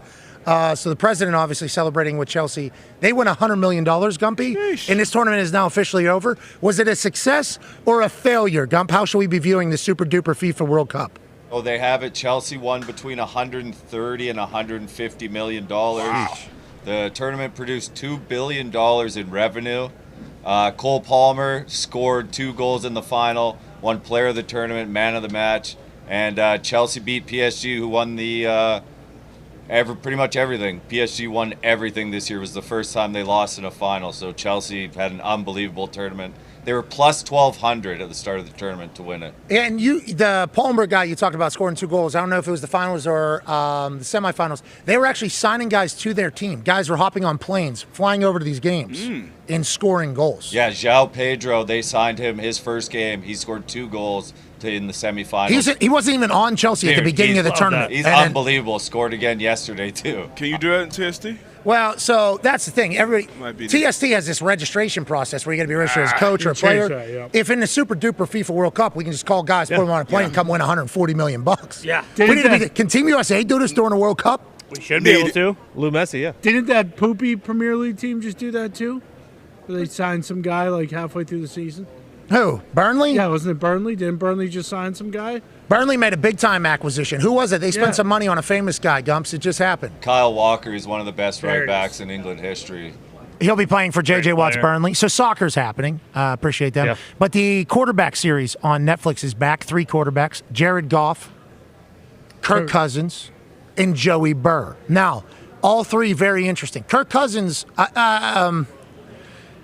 I appreciate the way he operates. Yeah. I appreciate the way he operates. It's more the same from the first season. Exactly. And you just think to yourself, this is the most humble guy. Yeah. This is the most nerdy quarterback in the history. He's very lovable. I will say Kirk Cousins in the entirety. Joey Burrow's a dog. Joe Burr drops a lot of fucks.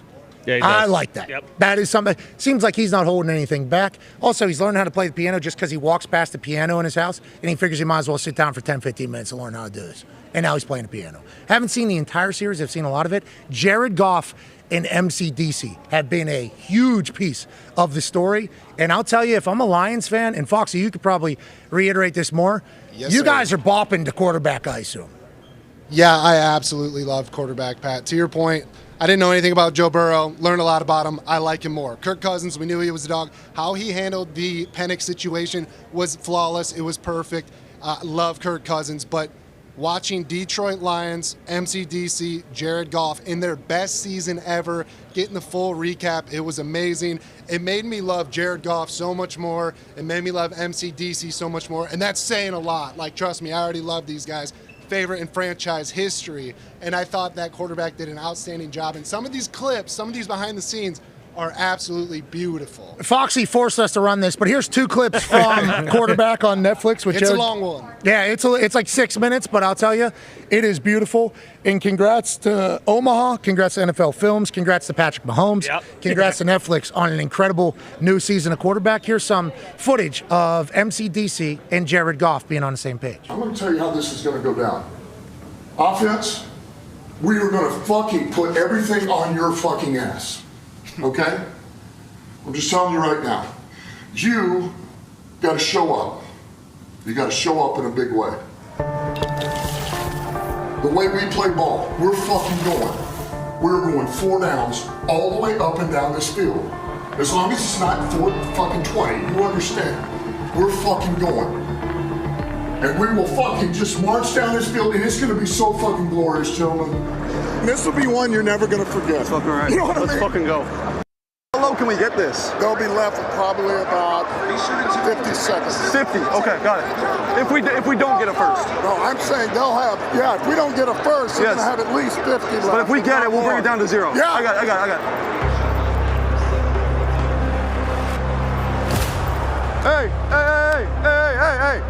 Hey, one more first down and we can grind it all the way down and kick it, okay? We need one more first down here, okay? Let's go, baby. Let's go. Let's go. Let's go. Let's go. Let's go. Blitz comes. Goff back. Goff looking. Goff throwing. Deep downfield. It is caught inside the 25. Nice! Very close to a first down. Does he have it? Hold on, we're short. It's going to be 3rd and 1 for the Lions. Third down. They're going to need about a half yard. 180, what's that? Goff takes the snap, turns, gives the Demo right side.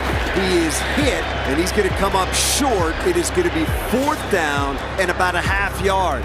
Now, this is a fascinating decision. He's dying to go for it, but obviously he's got to kick this field goal. What do we do? Kick it?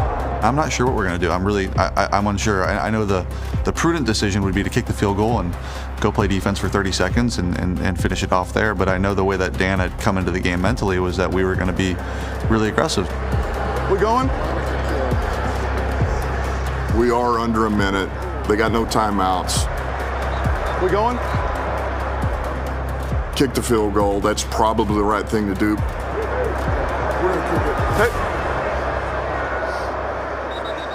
Me. I was pissed that we were not going to be able to finish the game with no time left and give them a chance to score.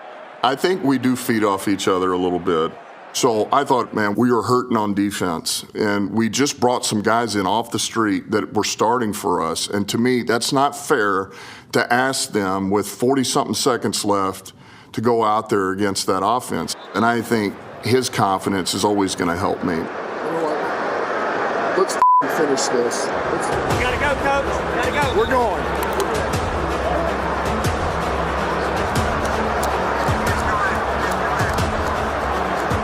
They are trying to kill this clock and put Jake Bates in a position to go win it. We need a half a yard, okay? Come on. Come on. Let's go, boys. You got it. You got it.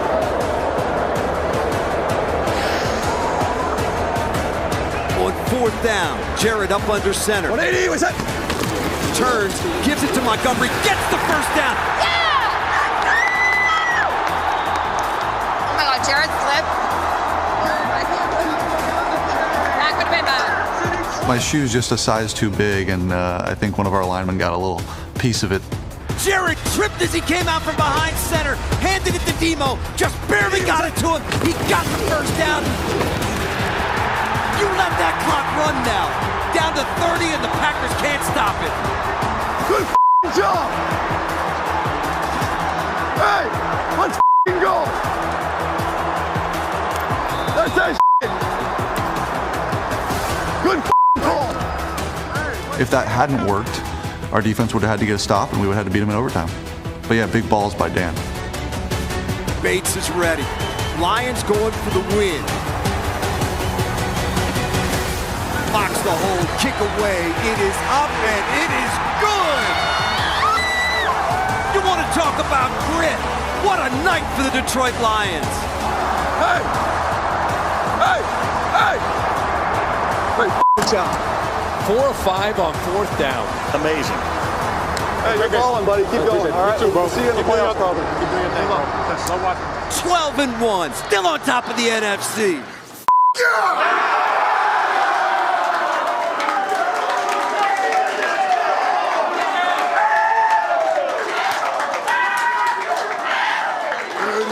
I told you you'd never forget this game. You will never forget this game. We don't have to talk about how tough we are. We don't have to talk about how resilient we are. We live it, man. We've been living it.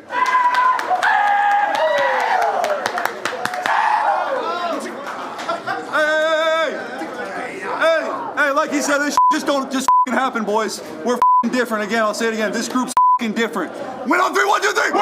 That's awesome. Foxy, you had to love that, I assume, Foxy. And shout out to football being as amazing as it is. Nice to relive that moment. And thank you to the Lions for allowing Omaha and NFL Films basically in to creep on them all year. Same with Joe Burrow and Kirk Cousins yet again, especially down here in Atlanta with what he experienced. Speaking of Atlanta, the third time this city has hosted the All-Star Game, first time in Truist Park. Joining us now is the insider, the pundit, the brain of the next generation of baseball. Ladies and gentlemen, from ESPN, Jet Passage. You look really good, Jet. Thank you, buddy. This is a grade A suit. Also, we got a little bit of a top-notch pocket square. And we got the 3 peaks on that. Did you fold that yourself? Sure did. Wow. It's a pro. It's the All-Star. Listen, if you're going to wear a suit in this heat, it better be right. Like, I'm going to be outside at the Derby tonight. It's going to be a mess. Yeah, I like that. Sweat through it. It's a Midsummer Classic, and it's hot. Yeah, that's right. We're going to be out there as well. His eye black might run a little bit because of how into it he's going to be. Jet, let's chit-chat about this. What are the main storylines coming into All-Star weekend? All the studs playing, all the stars playing. It should be a great home run derby. Like, what is the story of baseball coming in here? Is there free agency? Is there trades? What should we be talking about? I think tonight we're going to be talking about Cal Raleigh. You know, the big dumper in his breakout season. I love the fact that Cal Raleigh is going to be out there leading Major League Baseball in home runs, Pat, at a time when Aaron Judge is around, when Shohei Ohtani is around, when you have all of these great home run hitters. Here's a guy, a switch hitter, has never won the Derby before. Cal Raleigh's a switch hitter. A catcher has never won the Derby before. Cal Raleigh's a catcher. Is a catcher. His dad, Todd, who was a head coach for a long time in college baseball, going to be throwing the pitches to him.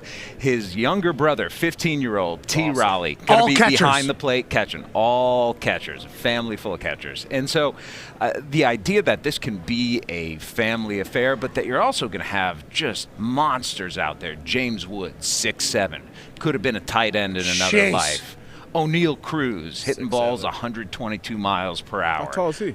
6'7". Byron Buxton, big guy, finally healthy, from Georgia, coming into his own. Matt Olson, been a home run hitter for a long time. This is, it's not the most star-studded field, but I think it's got a chance to be a really entertaining home run derby. We got dongs on the way. Ty has a question for you, Jet. Yeah, Jet.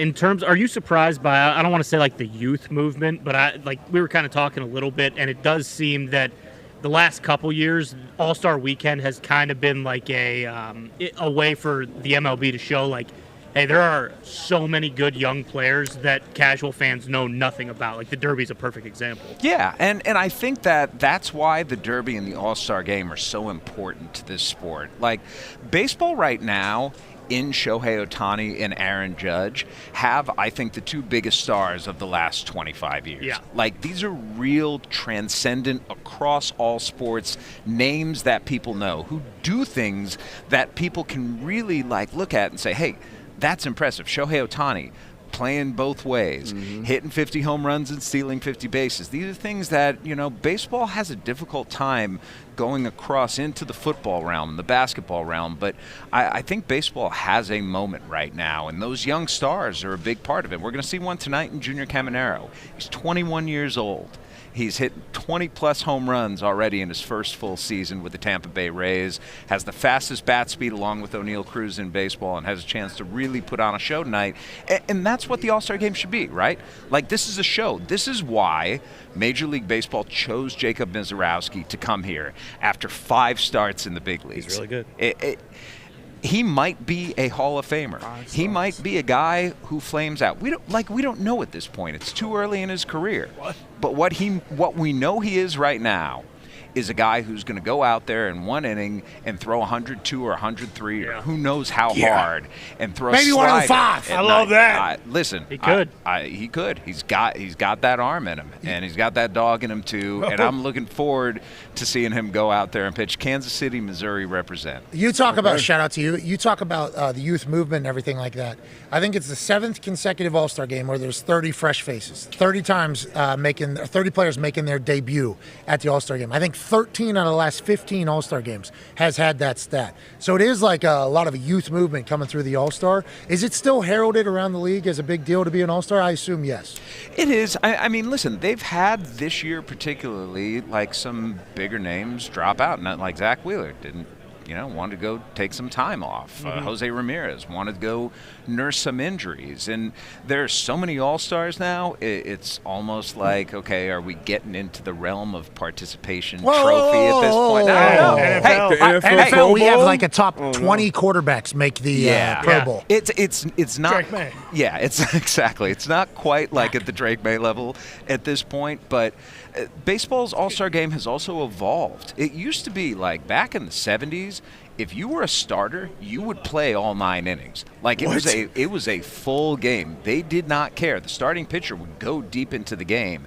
And like the old baseball fan in me wants to see it return to that. So there aren't complaints about Misiorowski's or someone coming into here and not being deserving of it. But Major League Baseball has been accused of not being able to create stars.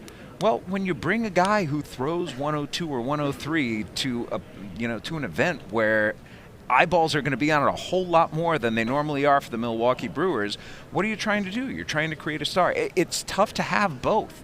And so while I understand the Philadelphia Phillies being mad that Christopher Sanchez isn't here because he's had a phenomenal first half, I also understand Major League Baseball has got a duty to its fans to put on the best game possible. And I'm sorry, but for one inning, I would rather see Jacob Misiorowski than Christopher Sanchez. No disrespect, Chris. Great pitcher.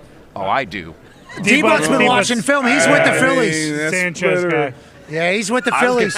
He's with the Johns over there thinking that Sanchez should be in this thing. We want to see fast pitches, big bombs. Yeah. That's what we want to see the All-Star, especially because there's a lot of casuals watching, like myself. Tonight, we just want to see the ball fly far, and I want to see somebody throw 104 miles an hour. In a couple. That is simple. I'm a simpleton. I apologize for that. But I want to see guys who make actual bats look this size. Yep. And I want to see them take balls really far. And I want to see pitchers on that mound throwing it really fast. Pat, here's why I wholeheartedly agree with you on that. Because what the All-Star Game should serve as is the gateway for people to become actual fans. Yep. When you see guys do incredible things, you're like, that's a guy I got to watch.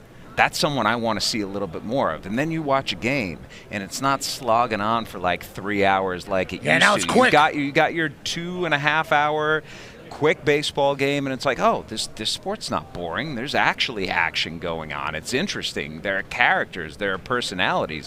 Like, I think baseball has a good product to sell right now. Agreed. And what the All-Star Game should serve as is giving a little bit to the people to, like, bring them in. Give them those dopamine hits with those 104-mile-an-hour pitches and with those 500-foot home runs. And after that, say, hey, we also have something that has thought and that has strategy and that has all the things that, those of us who have been baseball fans for a long time fell in love with it because of. So it's not just the players. It's not just sport. Teams have their own runs. Storybook-type stuff happens. Droughts.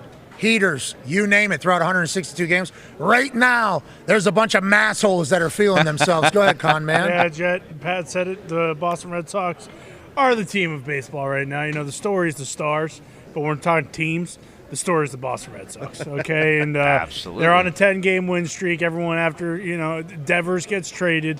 the Sox kind of fall off a cliff a little bit. Now they're on a 10-game win streak. Some people are saying it's because Alex Cora has the boys going. Some people are saying it's because Roman Anthony and Marcelo Mayer, they're playing so well on the field. They're also doing very well off the field per sources and photos. But a lot of other people are saying that, Donald Trump knows the game like Pete Rose. Now, I'm not saying that's... Was there a film study in the Oval Office? But yeah, some people are leaning towards the idea that maybe they got in there and J.D. Vance taught him how to turn two. I'm not sure, again, whether that's the case or not. Some people judging his running technique this weekend. Yeah. He looks to be in quite a panic. Tough terrain. Yeah, it looked like he was running after a child. Yes. Yeah, that's the. I agree. Every dad knows Yes, that. exactly. I don't want to go sprinting after my child who's jumping into a tiger cage. But, 100%. Agreed. But to that point, they go visit the Oval Office. They're 10-0 now. 10-0 That is going to be something real. that is celebrated by a political party. But for the people of Boston, whenever they trade away Rafael Devers, and then they traded away Marchand from the Bruins, a lot of Boston fans are like, "Are sports over in this town? Or we're waiting on the Patriots." Now they're the hottest team in baseball. Can that continue? And how many different teams go through these types of things? Every team does. Remember, Well, not the Pirates. They won 4 straight, I guess, against the They won 7 straight, and then we went off for a week, and they lost every single game and then until we came back. But they won last night, so if we're working, they're winning. Pirates did well in the draft last night, too, by the Yeah, way. I know. Every draft. That matters. Seth Hernandez at 6 is good. But back to the We'll Red see Sox. him in 10 years. Seth? Seth. Sethy, yeah. Hard throwing righty out of Big Seth guy. California. Okay, I like this guy. I picked the Red Sox to win the American League East good for before the you. season. Yes, Boom. Tell him, Jet. And in early June when they were struggling, I was standing by them, and here's why. Because they have been an incredibly talented team the whole time. Sometimes it takes 100 games to figure out who you are, and that's an insane thing to think about. But it's reality. Like Ceddanne Rafaela, who's been brilliant, one of the best players in baseball. We didn't know what position he was for sure. In May, was he going to be an infielder? Was he going to be a center fielder? Now he's one of the best center fielders in baseball, and you could make an argument that he belongs here in Atlanta right now. Amen. Roman Anthony, takes a little while to figure out big league pitching. Great When I was talking with Cal Raleigh's dad. Cal Raleigh's dad was saying, we used to talk about this in our house. In baseball, you have low A, you have high A, double A, triple A. Major League Baseball is 8A. That's how big the leap is from AAA up to the big league level. So it takes guys some time to figure it out. And Roman Anthony seems to finally be figuring it out. And they've gotten healthier at this point. Alex Bregman coming back is going to make it even better. Huge. And now we're going toward the July 31st trade deadline, and all eyes are going to be on the Red Sox. Aroldis Chapman's going nowhere. Alex Bregman's going nowhere. They're going to add, and if they get another starting pitcher who can be at the top of that rotation with Garrett Crochet, Brian Bayo pitching so well, Lucas Giolito, the Boston Red Sox are legitimate World Series contenders. Suck it! Everybody. That was not directed at any individual team or person. I'm back. Just the world. With that being said, Jet, Brian Cashman basically, and he never does this, he was like, hey, we need a reliever, we need a third baseman, and we probably need another bat. With how well the Red Sox have closed out the All-Star break here, and with how shitty the Yankees have been pretty much for the better part of the last month, how much do you think that kind of lights the fire under their ass? Like, hey, they need to go get multiple pieces. And the fact that both of them, by the way, are still behind the Toronto Blue Jays in the American League East. And the fact that the Tampa Bay Rays, I know that the Red Sox took care of them over the weekend, but the Rays are a dangerous team too. It's like the American League right now is the East, those 4 teams. The Central, Detroit's running away with it. And out West, you've got Houston and Seattle. So there's 7 teams competing for 6 playoff spots at this point. The urgency for the Yankees should be paramount right now. Because this is a team that is having a prime year from Aaron Judge. You cannot waste another Aaron Judge all-time great season. And the Yankees, if they do not improve their team right now, are at the risk of doing that. But look, they've gotten a really good year from Cody Bellinger. Jason Dominguez, I think, is better than certainly I thought that he was going to be. It's a pretty deep lineup. in the starting rotation, if you have Fried and Rodon at the top in a playoff series, you feel good. They need to shore up that bullpen. No question about it. And if they can go out and get a Eugenio Suarez to fill that third base spot and go and get a couple of relief pitchers and maybe I don't even think they need a top of the rotation starter. I think more like a back-end starting pitcher just to fill in. I think the Yankees are going to be just fine. And then October is such a crapshoot. Mm-hmm. Like, I would love to sit here and say, if you go into October with the best roster out of anyone, you're going to win the World Series. That's not true.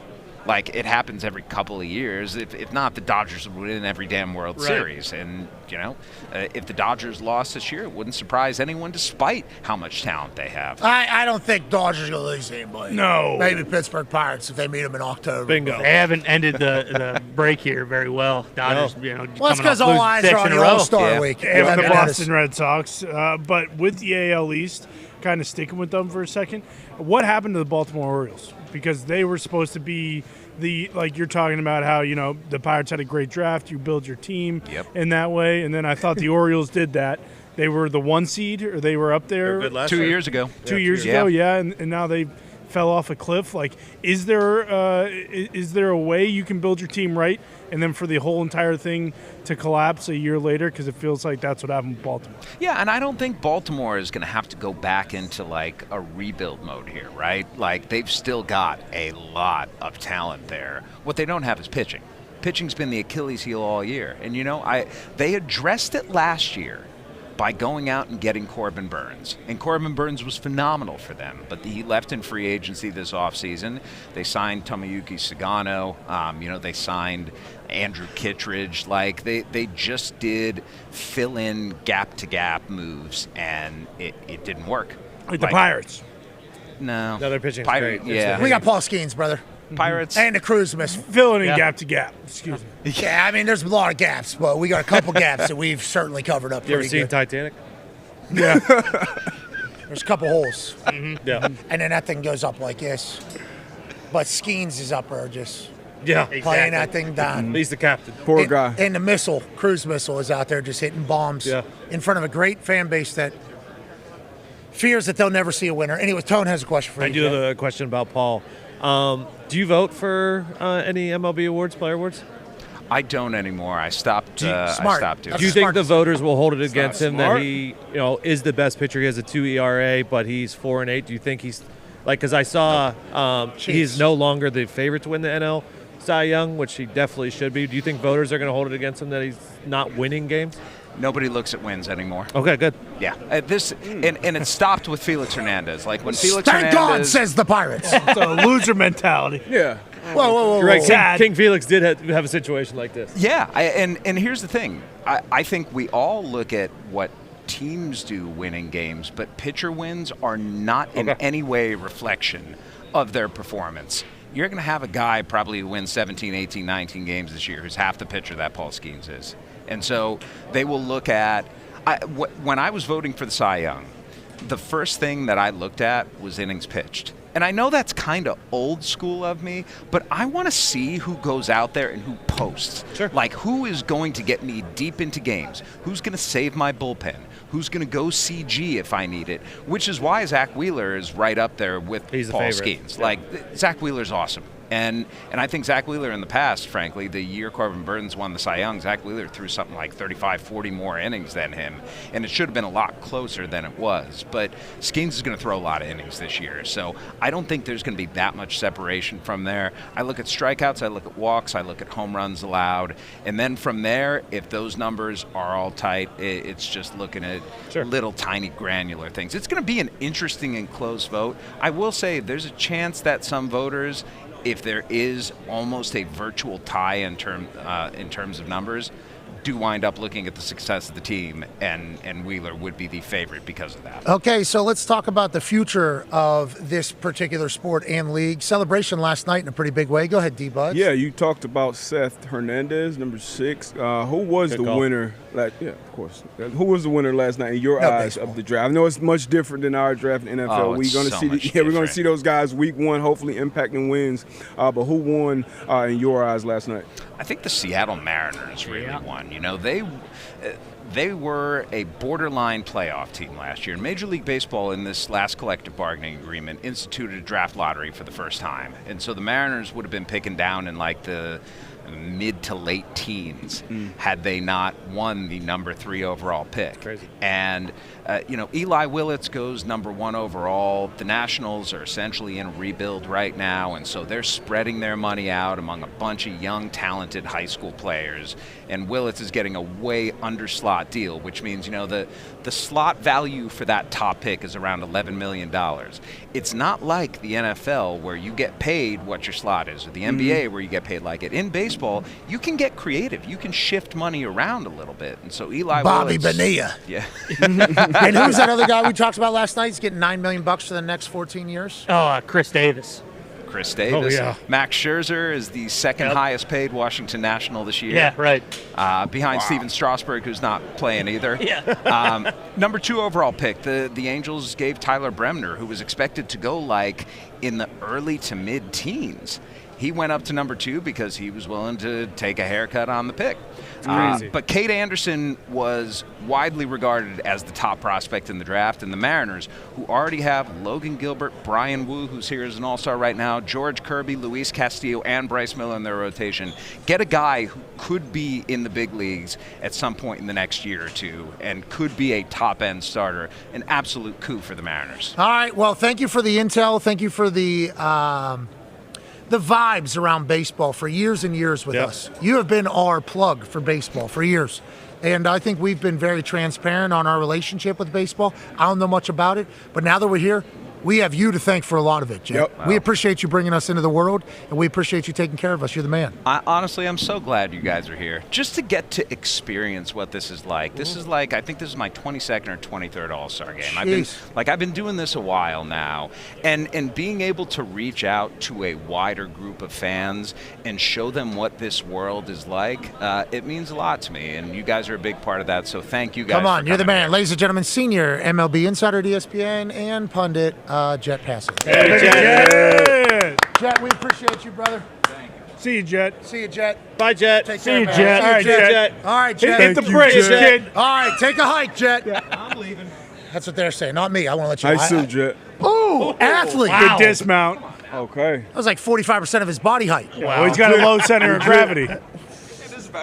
Yeah, I know. I did the quick math. I He's did. got that re-put together back. Yeah, exactly. Hey, also Stabilized beat it. that tree. People Yeah, forget. exactly. Yeah. Shows hey, that did scar. you take that tree, turn it into a bat, hit a couple dingers with it? Did you take? Yeah. Bring the whole tree. All right. Anyways, tree tried to kill Jet Passing. Yeah. He survived. Kirchin saved him. He survived. Hey. Joining us now, ladies and gentlemen, is a man who's a 2-time AL MVP, a 7-time All-Star, a 3-time All-MLB first team, 4-time Silver Slugger, AL record for the most home runs in a season with 62. Jeez. Currently has 35 homers. He's hitting .355 in 81 RBIs. At one point, he was above 400 on the season.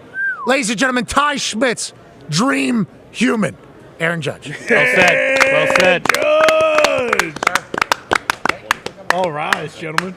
Seriously. I don't know if you're going to be able to fit. You're a gigantic human being. Don't worry about it. Full unit. Do it. Yeah. First He took that All-Star. from your locker. Yeah, he took that from your locker last night. First All-Star nod for the kid. That's right. Yeah, this is his first All-Star, so you remember your first time All-Star. This is his first All-Star.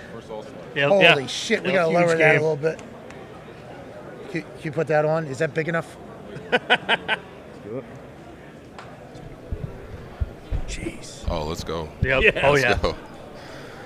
Here we go. Aaron Judge. Hell yeah. Ty, is there anything you'd like to say to Aaron here before we get started? Yeah, I have 2 girls. If I do have a boy, I will be naming him after you. No pressure, but that is Judge or Aaron? Aaron. Maybe Aaron Judge Schmidt, potentially. On that note, how does it feel to be the guy? I chit-chatted with him about you, and he talked about how you've really accepted and embraced the role of being the captain of the Yankees, being the face of the pinstripes, which is obviously a big deal to him and to your entire fan base. How has that been, becoming that guy? Because obviously we've seen you for a while. Gigantic human, all rise. We're hitting bombs. You've gone through your entire life publicly, seemingly, at this point. But how does it feel to be the guy in New York? It's incredible. I wouldn't say I'm the guy. I'm just another guy that's Which trying is to, what the guy would say. Exactly. No, I'm just trying to follow, just keep this legacy going. The captains that came before me, especially the last one, Jeter, the way he went about it, the way he played the game, the championships, just staying out of the spotlight, doing everything the right way. I just try to kind of follow his lead and just kind of keep that legacy going. So then when I'm done playing, hopefully someone behind me is kind of taking the next torch and it's an old school mindset. It really is an old school mindset. It feels like baseball has a lot of that inside of it, and we'll certainly ask you about that.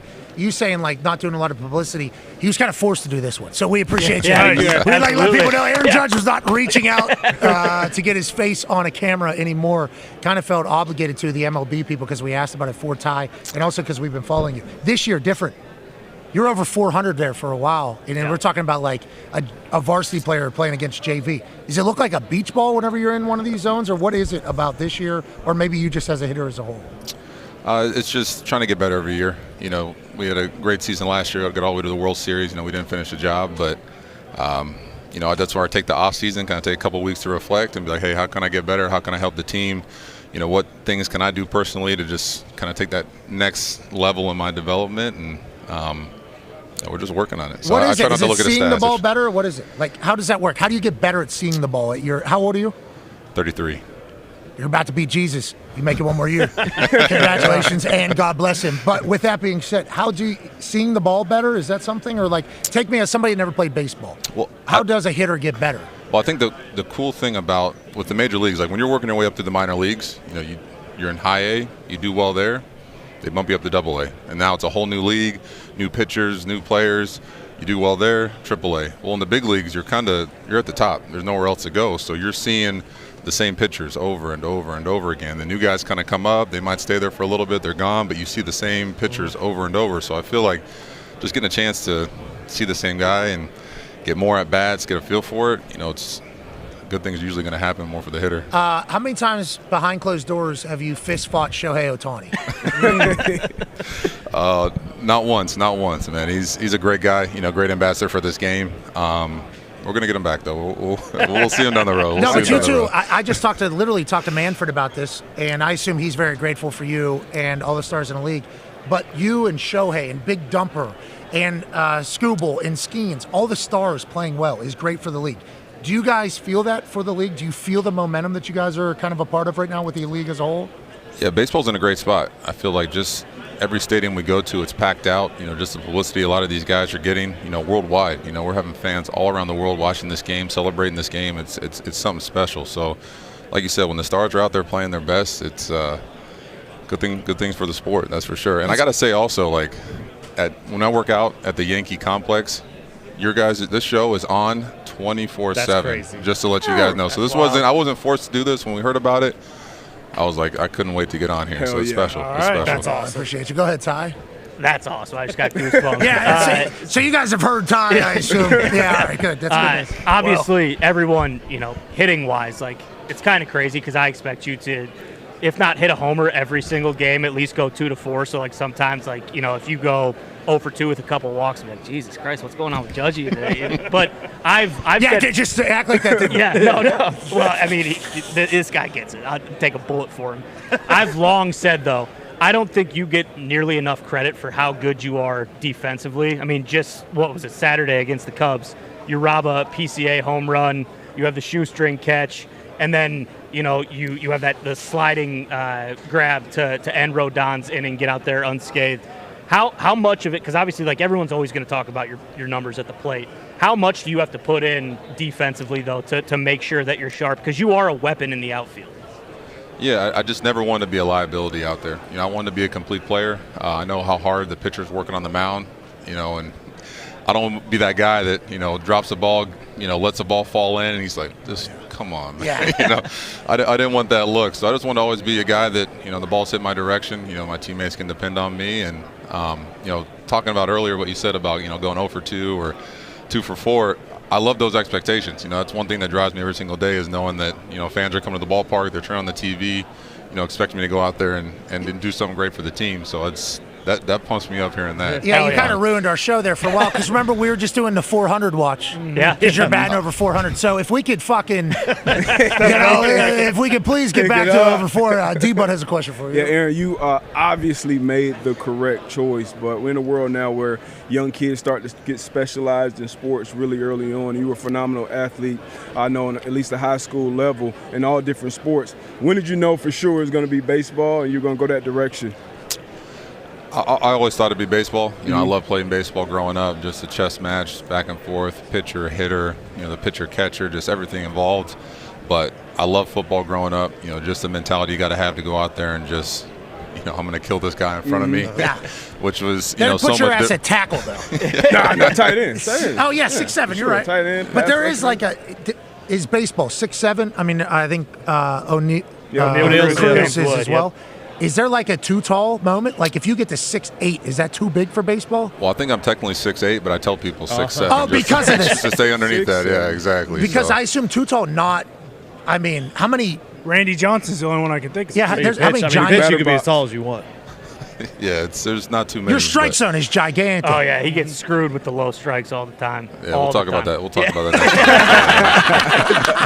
next time. Okay, before we go on any further, we're going to see you in some fresh cleats, I believe, at this All-Star game. Oh, yeah. Ladies and gentlemen, I think this is the debut. I think this is the first time anybody's getting eyes on him except for the team at Jordan or Aaron Judge. Here's the Air Jordan 4 retro baseball cleat that he'll be debuting and will be available on Wednesday on sale, I believe.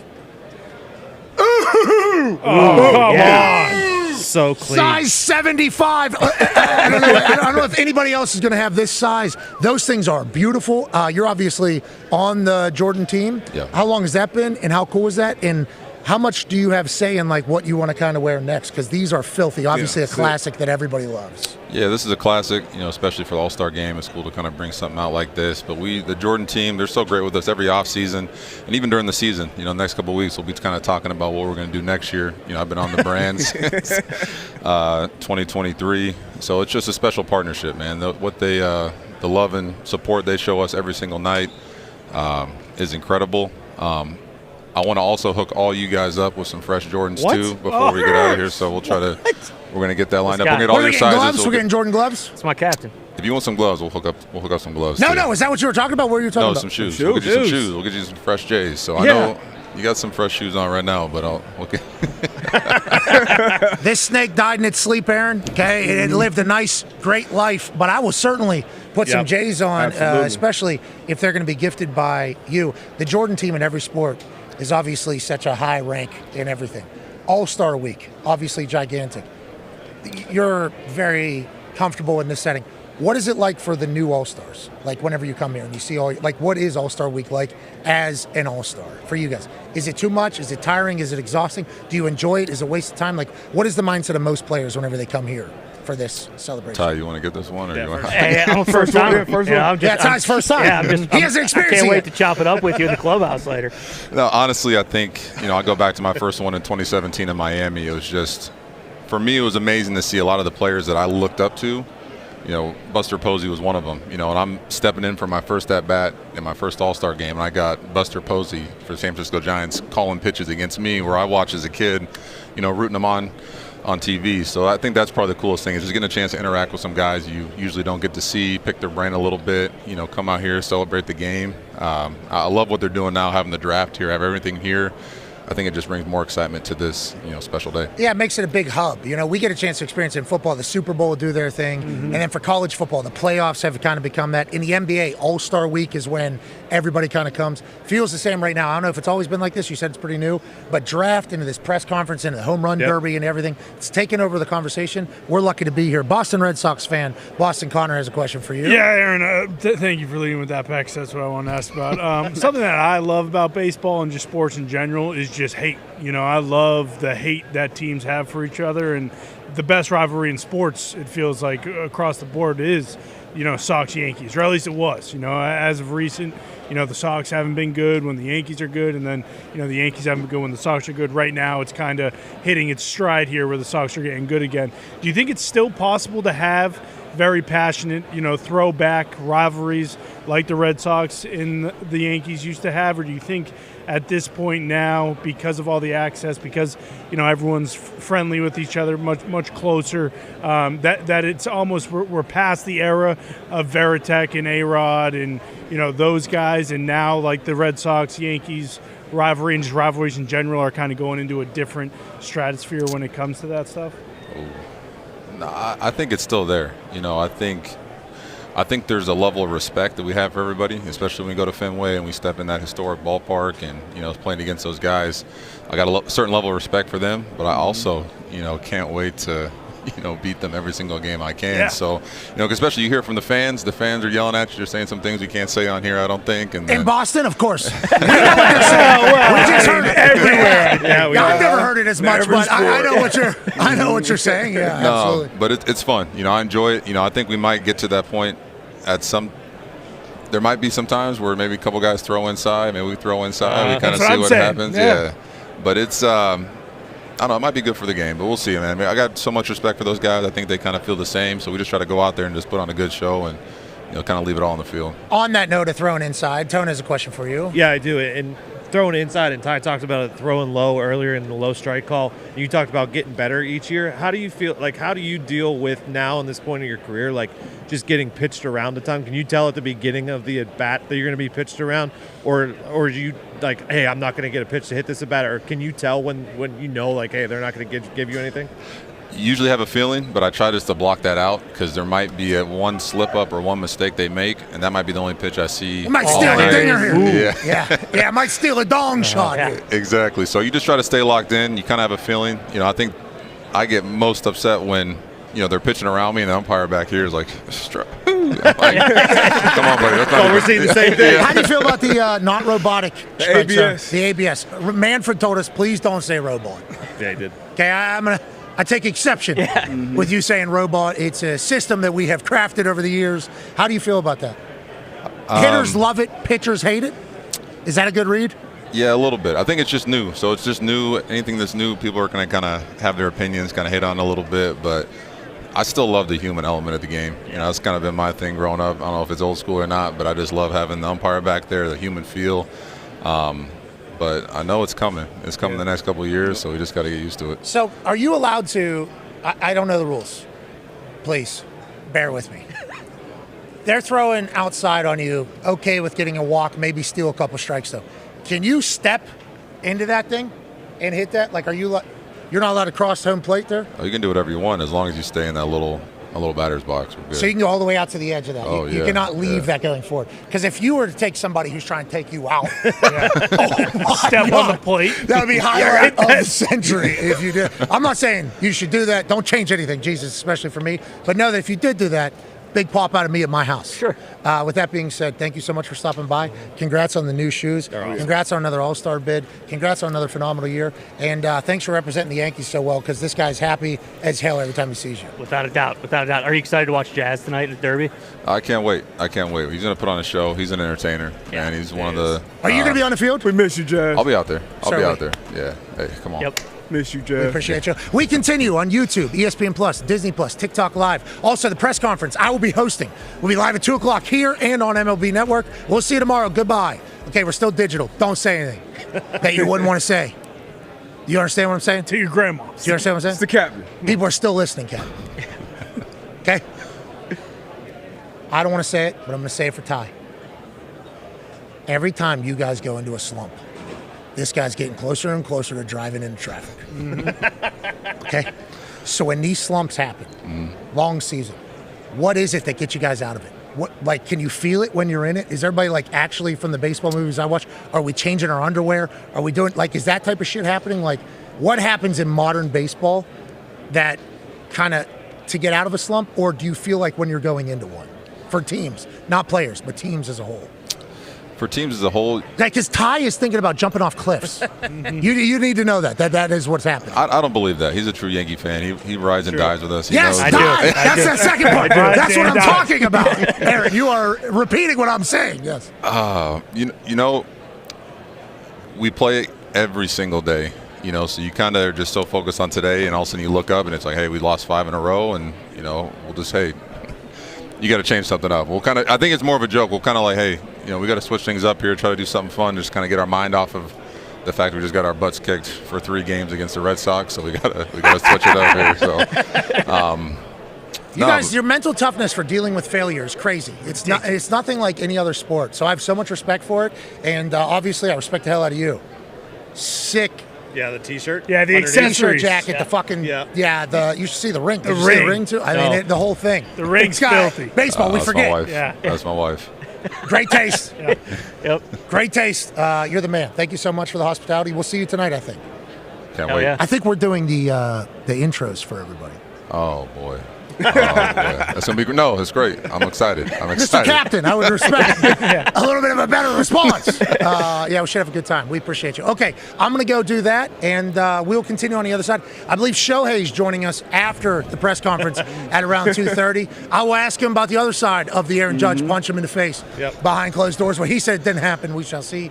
Be a friend, tell a friend something nice. It might change your life. We're live from the All-Star Game. The press conference begins in a minute and a half. We'll see you then.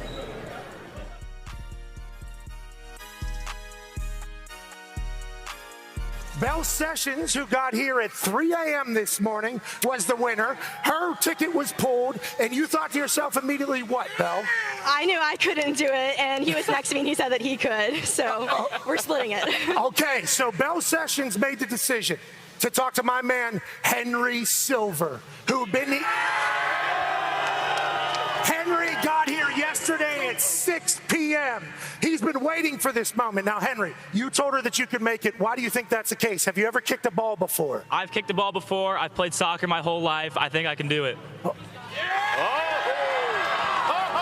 This kick is for $150,000. You said you would split it in half, right? Okay, so let's make it $200,000.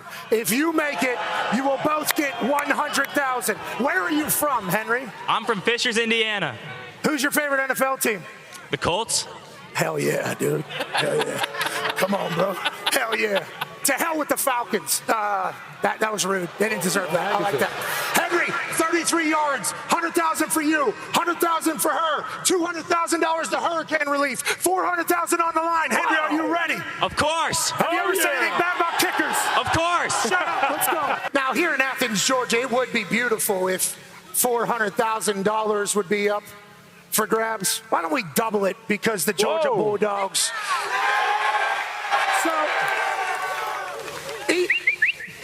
$800,000 kick right here, Henry. But what I want to let you know is you're not getting a second opportunity. I don't care if this entire place starts chanting for a second kick. One kick, 800,000 racks. 400,000 to hurricane relief, 400,000 to you two split, 200 grand each. Henry Silver from Indiana for Belle Sessions. Let's go, Henry. Oh my!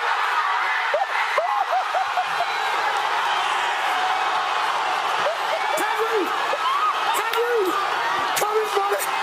Come in.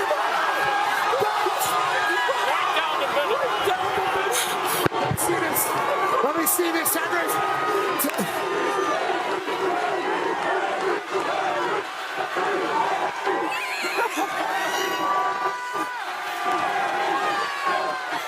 That was amazing. I mean, he walked in like, Henry! Congratulations, Henry!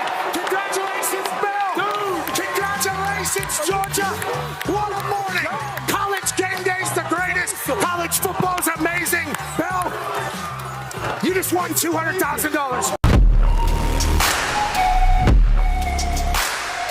The college football playoff is obviously in the middle of a transition era, but we go back in time into a movie-like setting to battle in the Big Ten to see who gets to move on and who goes home. Our UFO just flew over top B-2 Stealth Bomber, and in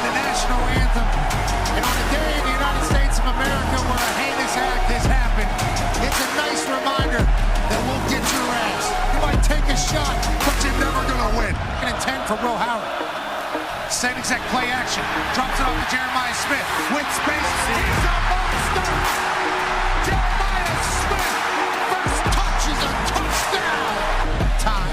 Shot down the middle. Puka. Ooh, touchdown. See the split safeties right here. So Will Howard knows his read, looks him off, steps up in the pocket. Great throw. Takes a shot. And what happens? Jeremiah Smith comes up with the ball. Handoff. Run to the left. Jordan James. Ram. Will Howard. Time. Oh, no. Jeremiah Smith's wide ass open. And that's a touchdown. Ohio State is kicking the living shite out of the Oregon Ducks. If Jeremiah Smith is on your team, I think you can win every game. Travion Henderson. He's at the 30, the 20, the 10. Touchdown. They can run it. They can spin it. They can kick it. This Buckeyes team is playing football at a level nobody else in the country is playing right now. Now there's a low snap. Throws left, throws back to the right. Jeremiah Smith's on the field. So that's another first down. Thus far, this game has been absolutely shite.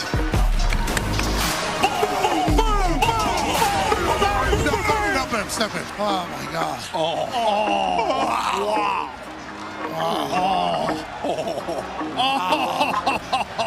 That is so beautiful. You got Matt Hardy on the left there. AJ, chance. I see it at the 47. Unfortunately, my youngest son puked all over himself, went to the hospital, so my whole family's not here anymore to hear that. No. But I'm getting some updates every once in a while. He seems to be doing not much better. He puked over the whole section. Jeez. Instant urgent care, instant hospital. Oh, no. What type of shite was he eating? Is someone making salmon down here? We came down here and smelled like fish. Look at this. For those that have never been here, I would recommend coming and checking it out. Although this particular game was absolute shite. Woo!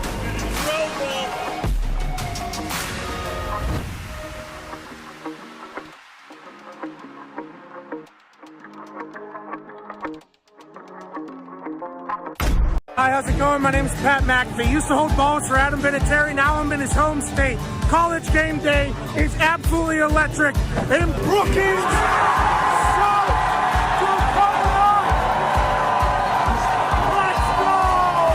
College game day has made the voyage to Brookings, South Dakota to experience a game with the best fans in college football.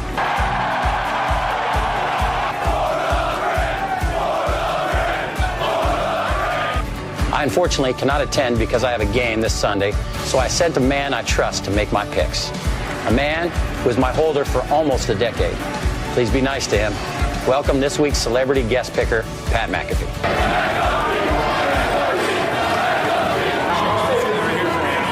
Go big, go blue, go Jacks. Hosting Auburn. Yes, everybody saw this. The best fake punt in the world. What do you think, Pat? I absolutely loved it all the way up until execution time. That is not one we like to show in the brand headquarters and punting and kicking world. Oh, dance off. Oh, let's get weird. Yes. Duck that, huh? Bang! Right off the top of the dome. That makes it a lot easier when you got a dummy standing right in front of you like that. Running. He's Daniel Russo. Wax on, wax off, knee to the face. Yes. Serious. Go, yes. These teams stink. With that 15, they celebrate by doing shotguns, and I'm a big fan of that. I'm going with the University of Virginia Cavaliers. That was great. Whoa! I will never, ever in the history of my life bet against that ball. Oklahoma State is the winner here. Not so fast again.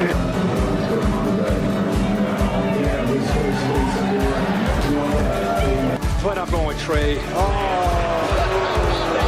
Please excuse my dumb friend Kirk. You look at this crowd, they've been out here since 4 a.m. College game day comes to town, they lose their minds.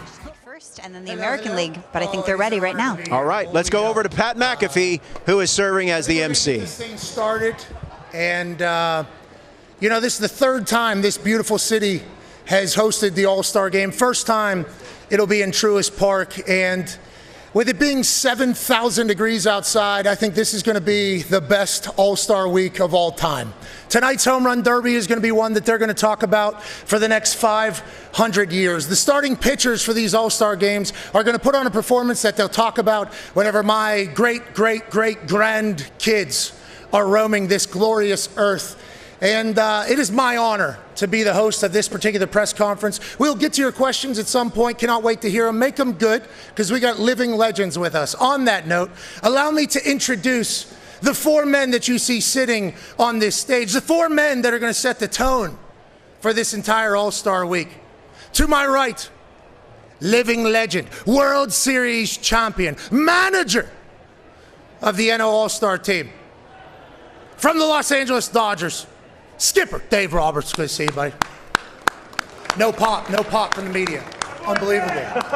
Sitting next to him is the starting pitcher for the National League. He's the first ever Pittsburgh Pirates pitcher to be the starter in the All-Star game in back-to-back years. He's the 10th ever NL pitcher to start back-to-back years. He's the savior of Pittsburgh 3-4 years from now. Handsome LSU national champion Paul Skeens is here. Hey, babe, Paul. Way to go, Paul. And to my left, ladies and gentlemen, he has one of the hardest jobs in sports. He's the manager of the Pinstripes. He's a man who my friend Ty Schmidt literally lives and dies with every single day. The AL manager. Ladies and gentlemen, Skip Aaron Boone. A little bit more clap for you. A little bit more clap for you. And a man who I was just speaking to a little bit ago, is built perfectly for the position in which he plays. In his uniform, he looks fantastic. When he pitches, he has filthy moxie. Ladies and gentlemen, saving the city of Detroit, pitcher, Tarek Scoop. Good work, buddy. Now, to get this thing started, I believe we need the starting lineups. We will start first with the National League with Skipper Roberts. All right, for the National League, obviously, Pat mentioned Paul Skeens is going to be our starter. Leading off, designated hitter Shohei Ohtani. Batting second, playing left field, Atlanta's own Ronald Acuna Jr. Batting third, playing second base, Ketel Marte from Arizona. Batting fourth, playing first base, making a little homecoming, Freddie Freeman. Batting fifth, playing third base from San Diego, Manny Machado. Batting sixth, doing the catching from Los Angeles, Will Smith. Batting seventh, playing right field, Chicago Cubs, Kyle Tucker. Batting eighth, playing shortstop, switch bat from the Mets, Francisco Lindor. And batting ninth, making his first All-Star appearance, roaming center field, Pete Crow Armstrong from the Chicago Cubs. Okay, a lot of tough decisions there. And thank you for making those hard decisions, including the starting pitcher. Paul Skeens will be on the mound. Why was that the case for the National League? I think for me it was easy, in the sense of obviously what Paul's done with performance should override and supersede anything, which he's done that. I think that when you're talking about the game where it's at, these two guys on stage with me, along with myself and Aaron, are guys that you can root for, are super talented, are going to be the faces of this game for years to come. And so for me to have Paul represent the National League, and as you said, Pat, the first and only Pirates pitcher to ever do that in back-to-back games, All-Star games, unprecedented, and it wouldn't surprise me if he does it next year as well. But it's an honor to have him toe the rubber for the National League. Hell yeah, I cannot wait to watch. Thank you for what you're doing for Pittsburgh, Paul. And I know this is like the event that you look forward to most, Paul. You say, give me the most amount of cameras, the most amount of lights, and the most amount of microphones, and that is exactly where I want to be. So thank you for coming out to this moment here, this press conference.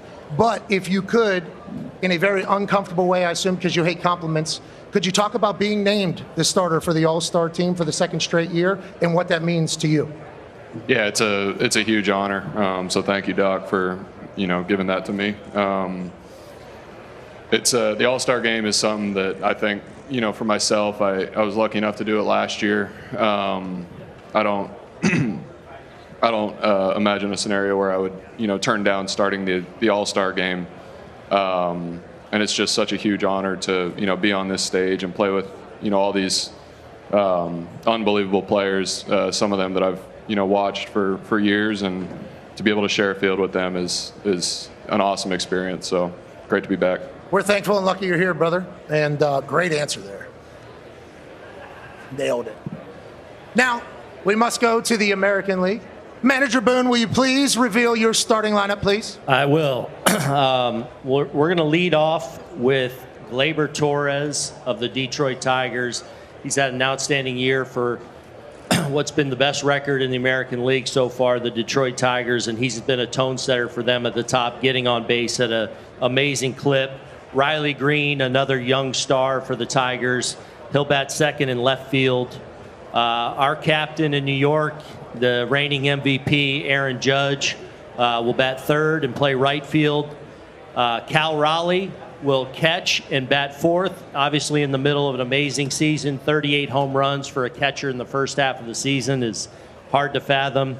Vladimir Guerrero Jr., one of the game's feared hitters and becoming a regular at this event every single year, will be batting fifth and playing first base. Ryan O'Hearn will be our DH and batting sixth. He's put together now a couple really outstanding seasons with the Baltimore Orioles.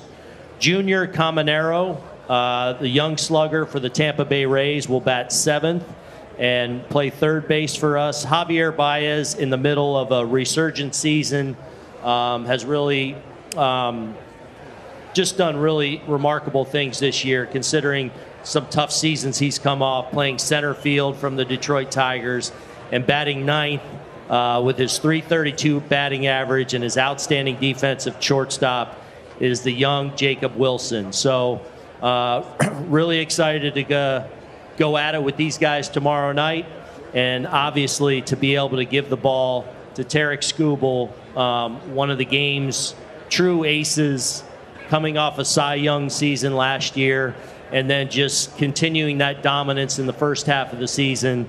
10-1 strikeout to walk ratio. 152 strikeouts now, 16 walks.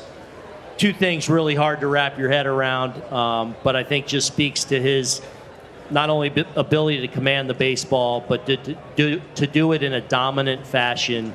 I can't wait to see him go get us off on a good note tomorrow night. But excited to go at it with this group tomorrow night and do it in Hotlanta. Hell yeah. And Tarek, reigning Cy Young, and you're the first Tigers pitcher to start in the All-Star game in 12 years. I have a friend, Evan Fox, who loves the Tigers from the Michigan area. Obviously, there's been a few runs, but you put them back on the map, put them on your back, literally and figuratively. How does it feel to do that for like a city like Detroit? And do you think this is, or why do you think this is your best stuff right now? Yeah, I mean, I don't want to take credit for what our team's been able to do. We've got a great roster. Obviously, we're pretty well represented at this game, so I think it speaks to a lot of guys in the room. I just play my role, which is pitch, and it's an honor to be here, and it's an honor to have the trust of those guys in the clubhouse that every time I go out, they think we're going to win. I think that's probably the coolest thing about all this. What are your thoughts on the All-Star game as a whole? Obviously, it's a very storied thing in this world, but in sports as a whole, the Midsummer Classic is wonderful. What are your thoughts on this week and what it means for baseball? Yeah, it's going to be fun. It's going to be a ton of fun. I mean, anytime you get to be in a clubhouse with the game's best and go against, the game's best on the other side, it makes for a great product, and I hope the fans appreciate that this really is the game's best players, and it's an honor to share the room with them. Yeah, and in baseball, you have to throw strikes. No doubt. Like, you can't just, not tackle somebody. Like, you have to do it. Yeah, no doubt. You can get smoked out there, boys, both of you. All right. Let's get some questions from actual baseball people. Let's make this a productive press conference. I assume they are going to be fantastic questions. We'll start down here, lower left. This question's for you, Tarek. Do you anticipate bringing your emotion and stuff to the game tomorrow? I know you're an emotional player, so how are you going to bring that to the All-Star stage? Yeah, I plan to have a ton of fun. I'm going to go out there and compete. Anytime you get to toe the rubber and the guys in the other box are the game's best, it's going to bring out the best in you. So I'm excited for the opportunity. Question for Dave. A few days ago when Jacob Mizrachi was named an All-Star, there was a lot of pushback. As someone who's managed quite a few of these in the last few years, is there something that needs to change with the process in terms of getting pitchers to commit or naming All-Stars? This is a great question. I think it's a deeper conversation. I think that obviously there's a lot of things in baseball. We've evolved as far as rules and rosters and things like that, which is needed to be time of play, pace of play, and all that. And now when you get to the All-Star game, I think that there's things that the commissioner, the Players Association are still going to be digging into. But I think for me, kind of my North Star is the All-Star game should be the game's best players. It's about the fans and what the fans want to see. So for this young kid to be named All-Star, I couldn't be more excited for him. He is thrilled to be here. I'm going to get him in there probably the 5th or the 6th inning, something like that, the 7th. And it's going to be electric. So the fans, the media, you're going to love it. So for me, it's an easy answer because if it brings excitement, attention to our game, then I'm all about it. Down here. The All-Star Game was moved out of Atlanta in 21 because of a law that former President Biden described as Jim Crow in the 21st century, and it was framed as a protest. Dave, in the 2021 MLB Network special on Stop Asian Hate, you said, and I quote, "I think it's just being relentless with our voices. This is not something that's just an isolated moment in time that we're talking about. It's something that needs to be talked about on an ongoing basis and be relentless with it." What happened to being relentless with it, and why are we still in Atlanta when this is on books? I know it was hard to understand. We were actually talking about that. Can you re-say what you said there? There is a law on the books here in Atlanta that is a voter suppression law that Joe Biden has called Jim Crow of the 21st century. Dave, in 2021, in the MLB Network special, you said it's about being relentless with our voices and speaking up, and this is not an isolated moment, and it needs to be something talked about on an ongoing basis. And being relentless with it. What happened to being relentless with our voices, and why are we in Atlanta when this law is still on the books? And it is a dangerous situation to be a journalist in Atlanta because Atlanta has detained the most journalists by ICE. I believe the question was a political question about laws that are on the books and everything like that.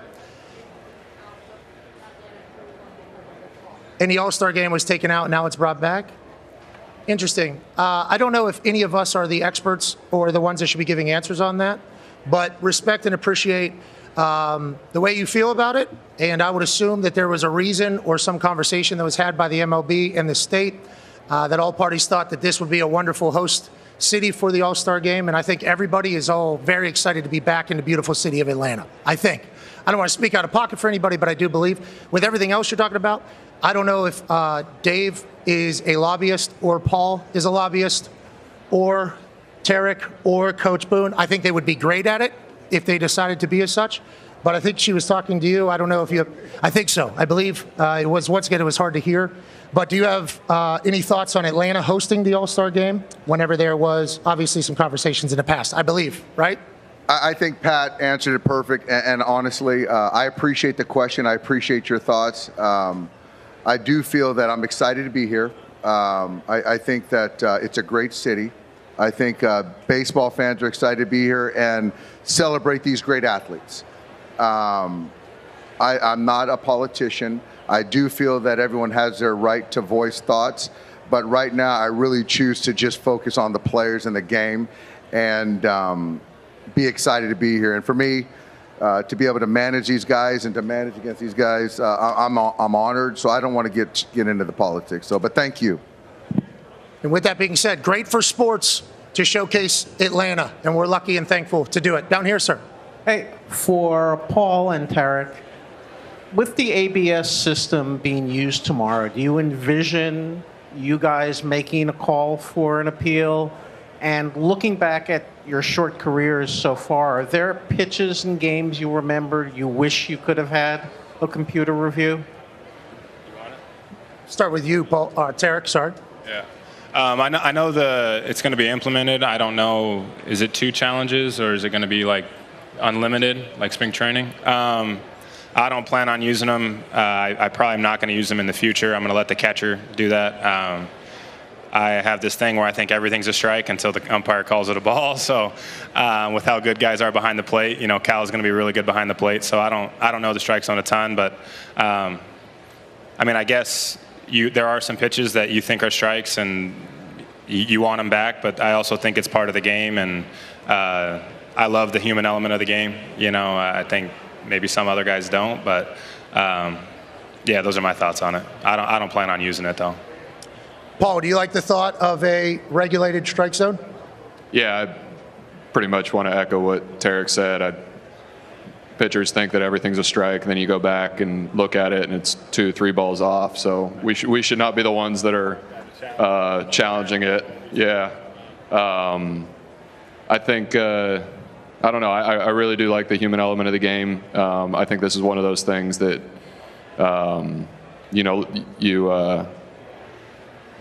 you kind of think that umpires are great until they're not.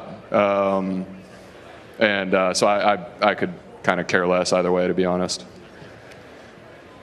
I love that you guys think terrible pitches are strikes. Respect. Just such an optimistic approach to things. Yep. I have a question for Tarek and Paul. Hi, Tarek. Which batter are you looking forward to facing the most tomorrow?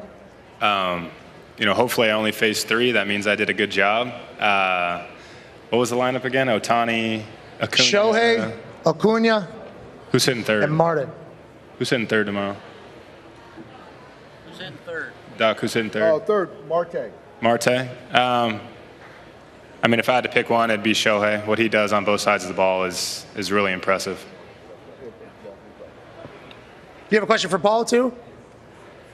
Same question. Yeah, what he said. Hopefully just 3 hitters. I faced 4 last year, and Judge was hitting 4th last year, so I got to face him, but hopefully he's the last one tomorrow, too. But we'll see. Go ahead. This is a question for Paul and Tarek.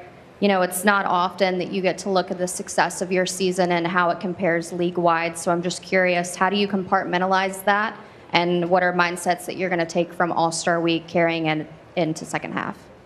I don't really, the goal to me of baseball is to win and win championships. So, as much as this is an honor and I appreciate this moment and I'm going to, have a good time over the next couple days, my focus is on winning a championship and that's what the game's about. So I don't really think that I've accomplished much until I win a championship. Yeah, I think this is a good time to kind of reset. Obviously, the All-Star game is tomorrow, so we have effectively a two-day All-Star break. So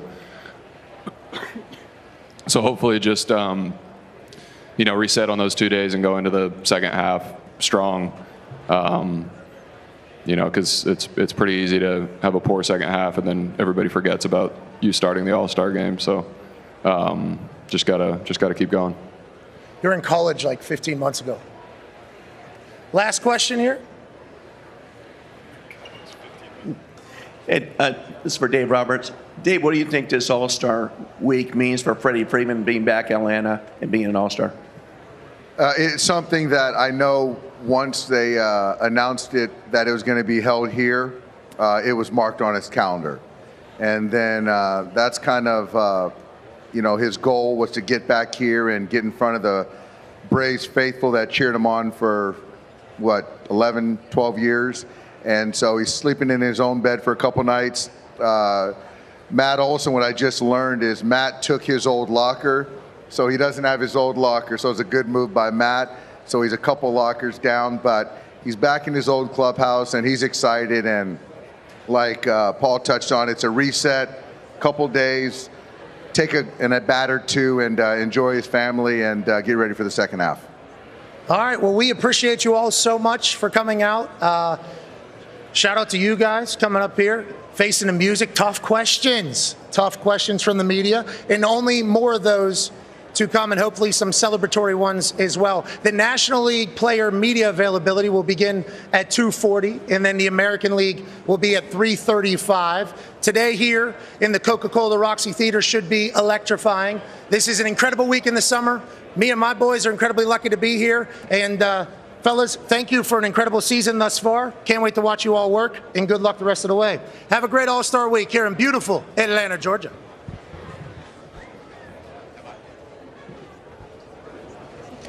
All right, so that was the news conference for both men. We're still bringing it.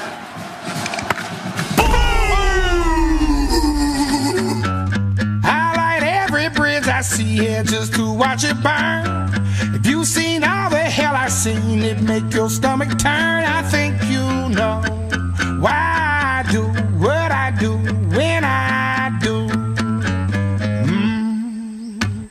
Started with 133 teams vying for one of these coveted 12 spots for this 12-team playoff, and it came down to 2 teams in the great state of Indiana kicking this entire thing off.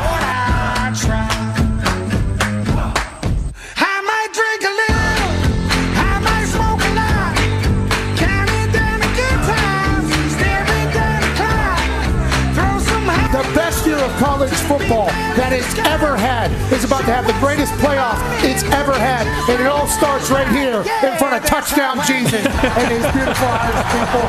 And I think if you say, "Go Irish!" the Hoosiers. They'll do that all night. If you make this kick, I will double his kick to $500,000. I will also donate $250,000 to a charity of Chris Daly's choosing. Yeah, let it go. Oh, God. Not terrible. Not terrible. Proud of you. One kick, $750,000. The Lord is watching you. Man down. Man down. That's all right. 1 million.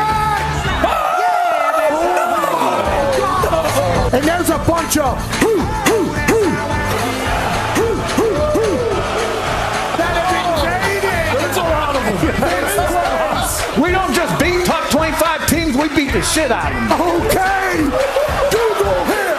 But one thing you didn't learn from me is talking all the shit you talk. Welcome to the most electrifying atmosphere in all of sport. I know European soccer fans are wild. That's like 30 to 60,000. You're about to see all weekend 100,000 plus bananas atmosphere, and that is one part of the reason why college ball is so damn great. Why are they going here? Is this not a fun show? No serious show. Serious football. Alabama Jones is very serious. You know, he was trying to be funny, which I get it. And, you know, my daughter Kristen loves him, so that's kind of soothed the soul a little bit that somebody in our family likes the guy. I choose to believe in front of Touchdown Jesus and everybody looking down. IU gets a massive win over Notre Dame. Shane, I'm sorry. You're a real scumbag. I thought Coach Cignetti coming out here was a real disgrace to the game. He left his players in the locker room to go get some camera time for himself. I know a legend like yourself would never do something like that. Would you? No, it's disgusting. I saw it. I thought, wow, what a sad, disgusting program. Notre Dame by a million. Go Irish. Riley Leonard and the Irish from their own 2. Jeremiah Love breaks free. Jeremiah Love trying to go 98. Touchdown!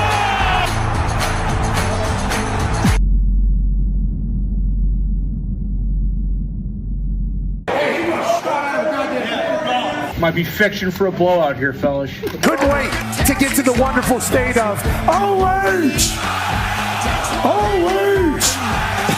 In the SEC, coming up to the Big Ten, when it's cold as hell, we shall settle the conversation here in beautiful Columbus. Coach, that hairline, you get a haircut every day? Not every day. Not every day. Big beard, big boot, Peters in tow, 500. Oh, this guy sucks. Holy, this guy's the worst we've ever seen. Just took out the Ohio State cheerleaders. $1 million here, JD level. This guy sucks at kicking, but we appreciate the hell out of you, JD. Hey, Jay Hall. was once wiped 100 times. What? What? Yeah, 100 times. There are actually people out there, psychos obviously, that like the non-frosted Pop-Tarts. Gary's probably one of the best football players I've ever been around. Non-frosted strawberry Pop-Tarts. I like non-frosted Pop-Tarts. I like non-frosted Pop-Tarts. Now, I, at one point this year, was the mayor of Cocktown. You were the mayor? Mayor of Cocktown, yeah. They voted me in there, and this is my How do you become the mayor of Cocktown? You just got to go around and say, listen, I heart cock. I heart cocks. Sorry, numerous. Whenever we found out that there was going to be a college football playoff game in Columbus, Ohio, we were all jacked up to see this Ohio State faithful be showcased to the entire world about how much they love football. Then we walked out here to this game day set this morning, and it was like, Rocky Top, you'll always be home, sweet home to me. Rocky Top, Rocky Top. Well, in that song, they say it's home. Home for me is the North, and the cold is going to be Dahn. Give me the Ohio State Buckeyes representing for the Big Ten. How cool was Sean Perkins, the Ohio State football team, for allowing us to hang out in their facility pretty much all day Saturday? They had 5 TVs set up, a bunch of recliners. Roosters supplied some phenomenal food.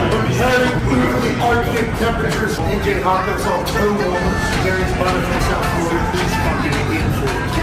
You can check up on about first quarter, fourth quarter. It's all we want. It's all loose. It is. It is now. Hand off on the count. Travion Henderson in the open field. Travion Henderson is scoring.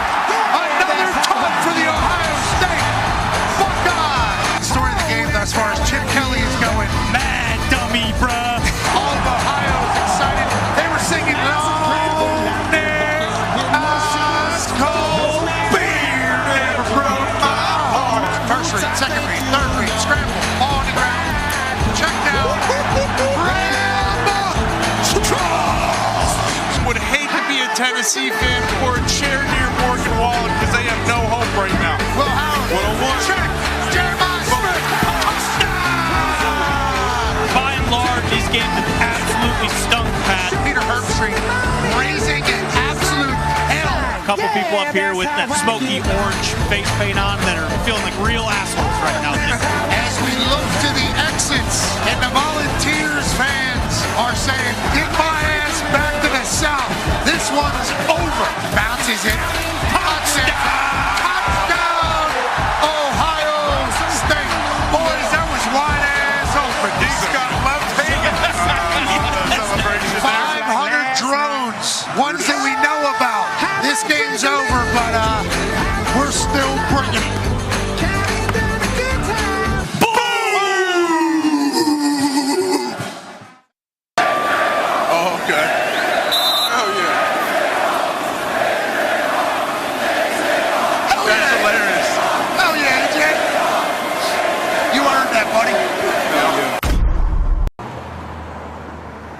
This is the SportsCenter 50/50 Tour.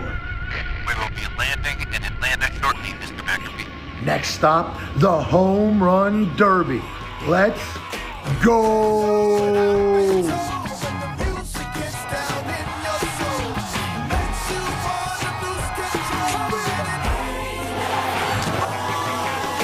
We are live from beautiful Atlanta, Georgia, where all the bats are harder and hotter than a Georgia summer. The Pat McAfee Show is here, and we're coming out swinging.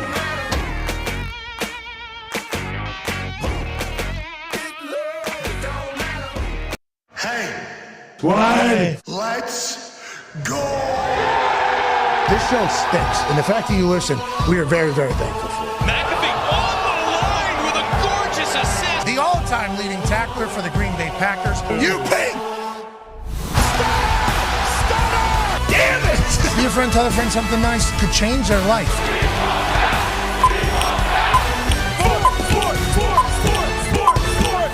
Hello, beautiful people, and welcome back to the Coca-Cola Roxy Theater here in Atlanta, Georgia, the home of the All-Star Game. Hour 3 of this program begins right now. Baseball is happening. Okay? And we are incredibly lucky to be here. The one half of the Toxic Table is here at Ty Schmidt in full regard. One half of the Hammer, Dahn Cowboys, AP Tone is here. 9-year NFL vet Darius J. Butler is here. Yes, and ladies and gentlemen, joining us live is a man who is in GOAT conversations already. He can throw it, he can hit it, he can captivate an entire globe. Will, are you telling him these things? Ladies and gentlemen, Shohei Ohtani! Yeah, Shohei! Sir. Thank you. Thank you so much for coming by. Congratulations on another All-Star. What has All-Star Week become for you, just as you enjoy the week as a whole? まあ何回来てもやっぱ嬉しいですし、毎年毎年こうやって選んでいただいて、プレーしたいなっていう気持ちを持って毎試合プレーしているので本当に光栄なことだなと思ってます。I'm just grateful to just be part of this All-Star festivity. The fans voted me in, so I'm very grateful that I get to participate and play. So I'm looking forward to it. Hey, Will, can you ask him who were some of the players when he got to his first All-Star that he was excited to meet and maybe got a little starstruck, which I assume they did the same exact thing for him. And Will, can we have good energy on the delivery? 憧れた選手は誰かいましたか？今までです。子供の頃から。オールスターの。どうですかね。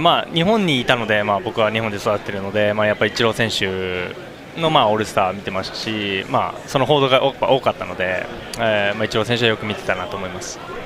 To be honest, I grew up watching Ichiro play in the All-Star game, so that was somebody who I wanted to meet.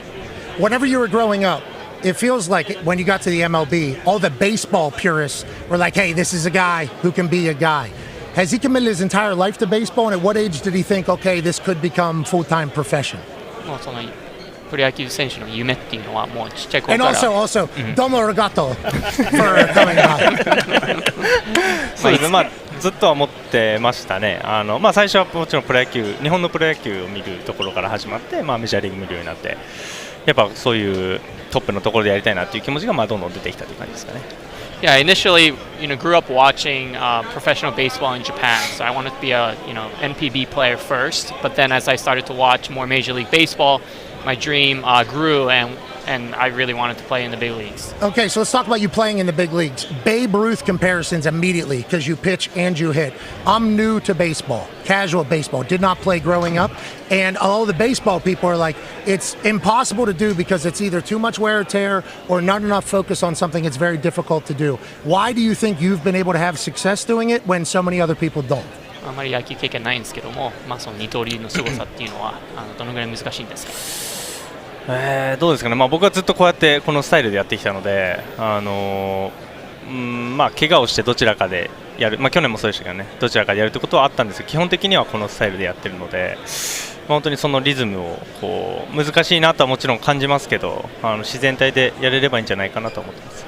Yeah, of course, there's some hardships being able to pitch and hit at the same time, but I grew up doing both throughout my whole life, aside from a couple of injuries that I had here and there. But for me, it's pretty normal. That's a great answer, Will. Good delivery. I think it even matched the tone here from Shohei. Last question for me before the boys have some. And once again, domo arigato for coming by and everything like that.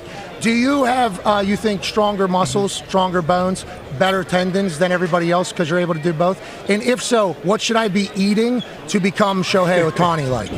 みんなと比べて遺伝子的に体が強い人なのですか？それとそうであったら何を食べた方がいいですか？そうですかね。僕はもうずっと太れないというか、大きくなれないので悩んできた人間なので、本当に高校時代とかもねずっと細かったですし、トレーニングと食事管理とそれで大きくなってきたので、ずっとそうですね、細くて悩んできたっていうタイプの人間なので、はい。I actually grew up pretty thin, and it was not the way I look right now. So I worked out a lot and I ate a lot, and this is how I became. What are you eating? What is meal of choice?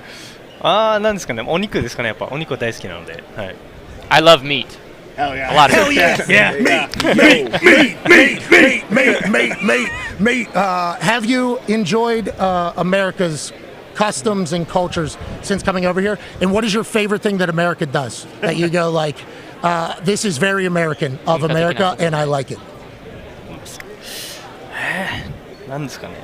なんだろうな、まあでもあんまり、本当に野球にずっとこうフォーカスしてる感じなので、1年目から本当によくしてもらったなというか、チームメイトもそうですし、ファンの方々もそうですし、本当に温かくこう迎え入れ、僕はもう外国人としてこっちに来てるので、迎え入れてくれたなっていうのが本当にこう感謝の気持ちしかないですかね。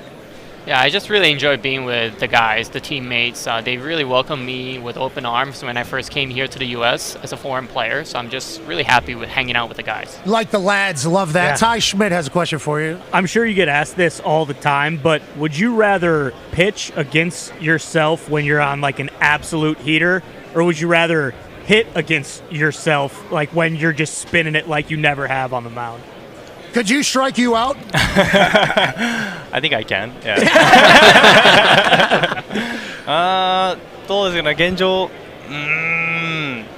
なかなか打つの難しいんじゃないかなとは思ってますけど、投げる方が抑える打者を抑える可能性は高いんじゃないかなと思うのが、今の答えなので、投げる方がいいんじゃないかなと思ってます。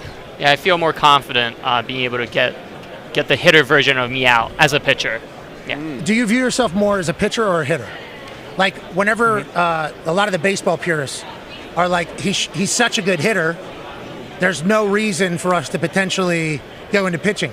But on the flip side, you're such a good pitcher, and baseball revolves around having a good pitcher as well. Do you view yourself as a pitcher? Is that how we should talk about you? Just happens to be a great hitter? Or are you a great hitter who happens to be a great pitcher? How would you like us to talk about you as doofuses that have a microphone? Can you please explain that どう part? 語ってもらいたいのかと、そのピッチャー出身で、バッティング上手だからバッティングやれてる、それともバッターで、肩がいいから。どうなんですかね。才能みたいなものでいうと、どちらかというと、バッターの方がこう小さい頃からやってきてると、なんていうんですかね、そういう何でもこう器用にできる方はどちらかというとバッティングの方なので、ピッチングの方はどちらかというとあんまりうまくいかないなということをいろいろ試しながらこう徐々に良くなってきた感じかなとは思うので、どっちなんだと言われたら多分バッターの方がなんていうセンスみたいなものを感じているのかなと思います。I grew up, I feel like I was more talented as a hitter growing up, and it was hard for me to pitch actually. So I feel like I'm more of like a hitter who learned how to pitch more than the pitcher learning how to hit. What was the word doofus that you used in there? そのアホらしいっていう。Is that what doofus? What is it again? アホらしい。アホらしい。アホらしい。Okay, so we are Horashi. Okay, we Horashi.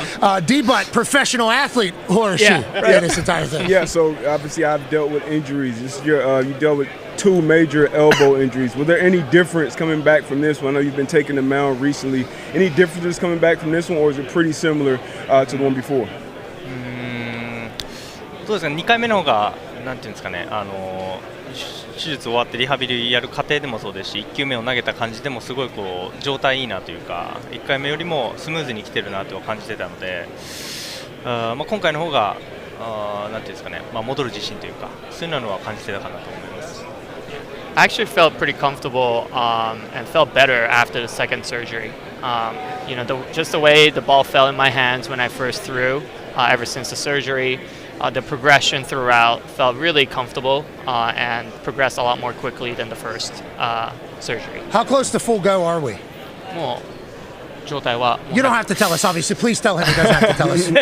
言わなくてもいいですけども。自分の投げてる感じはいい感じではあるので、あとはボリューム出していけたら十分なんじゃないかなと思ってます。I really just have to increase volume, but aside from that, I feel pretty good with what I have. Okay, that's awesome. What are you throwing me? High fastball.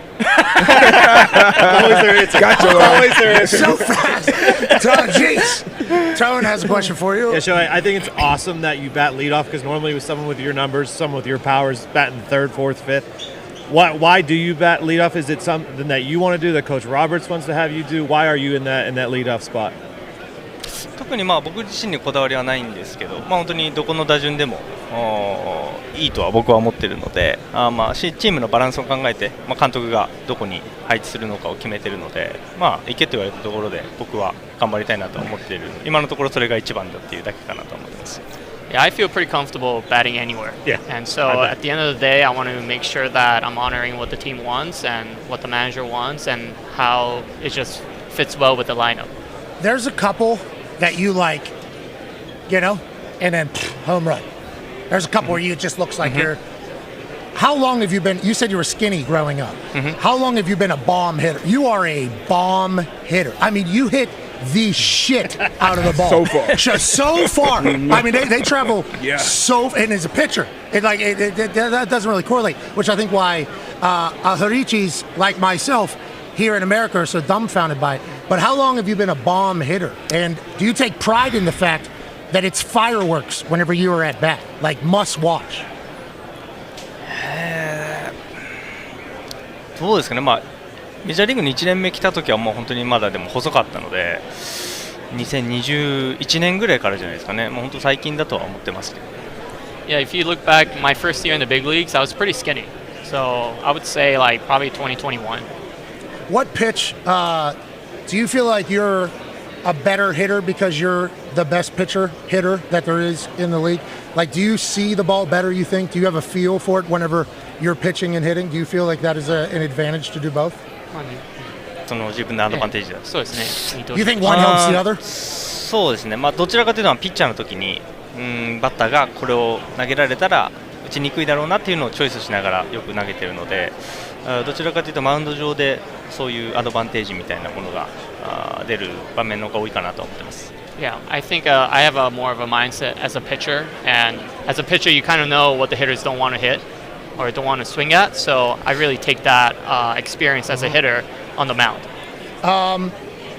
You've been an MVP, you're a world champion, you captivated the globe, okay? Yeah. Captivated the entire globe. You put the MLB in a spot that it's never been.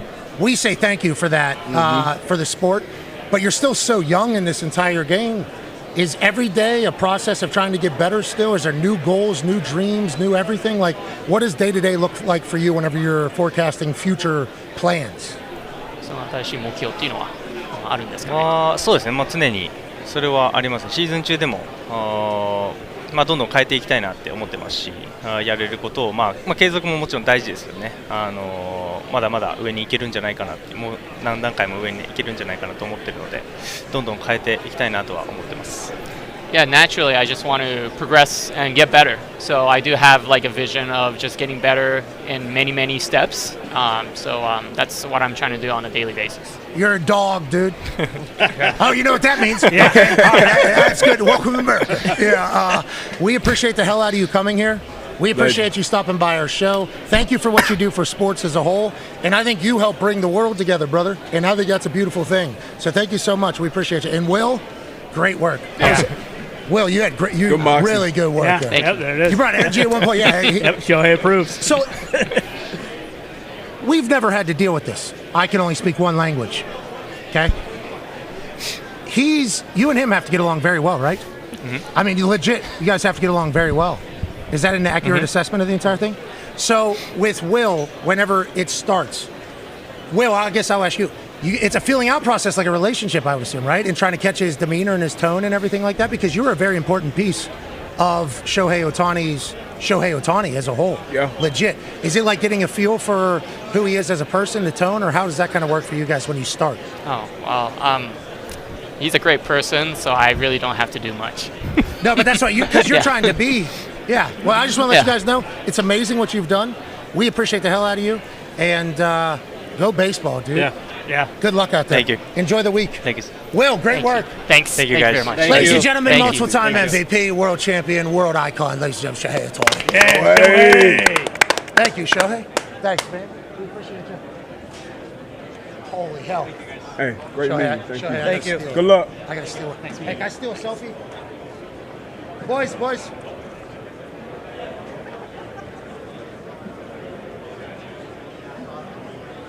Hell yeah. Thank you. The GOAT. Awesome, man. Great work, Will. Really good work, Will. Hey, couple all-stars right there. That's right. Oh, no. Oh, no, don't Yes, athlete. yes, yes. He's an athlete. Thank you, Shohei. Did you see what he did? The look back? Oh, you from this angle, he went, ah. Oh, is that what he did? Yeah, he was messing with us. Okay, because I thought he was looking back mad at me that I thought he would get hurt jumping off of that. No, he went, ah. Shohei, they will ban us forever from everything. Hey, nice little. I guess I should have. What's up, man? Nice little Monday here. Hey, not bad little show. Not a bad little show. Not at all. Tonight, going to be a part of the show as well. Yeah. So pumped for that. Host a press conference out there. Yeah, you did. You Did an excellent job. And you had to step in a couple moments. I couldn't hear. We couldn't hear. I couldn't hear it either. So then I listened to it on YouTube. I couldn't hear the multitude of questions, but that one, the rhythm and tone of it felt like, oh, this one is a little bit more serious. Could you please say that again? It was a long one, too. Yeah, we are, because I could not hear it. It was pretty, where we were sitting, I think speakers were shooting out. Yeah. So we were kind of loud. It was loud in the too. back. Yeah, it was an interesting thing. So nobody on the stage could hear most of that stuff. So that's probably where my role probably could have been better. But shit, I couldn't hear him. Yeah, I need a mic. It's good, man. We're celebrating sports, though. Lucky to be a part of it. Thankful to be here. And thank you to the MLB for the hospitality. I think that's the big takeaway for this whole thing. Yep.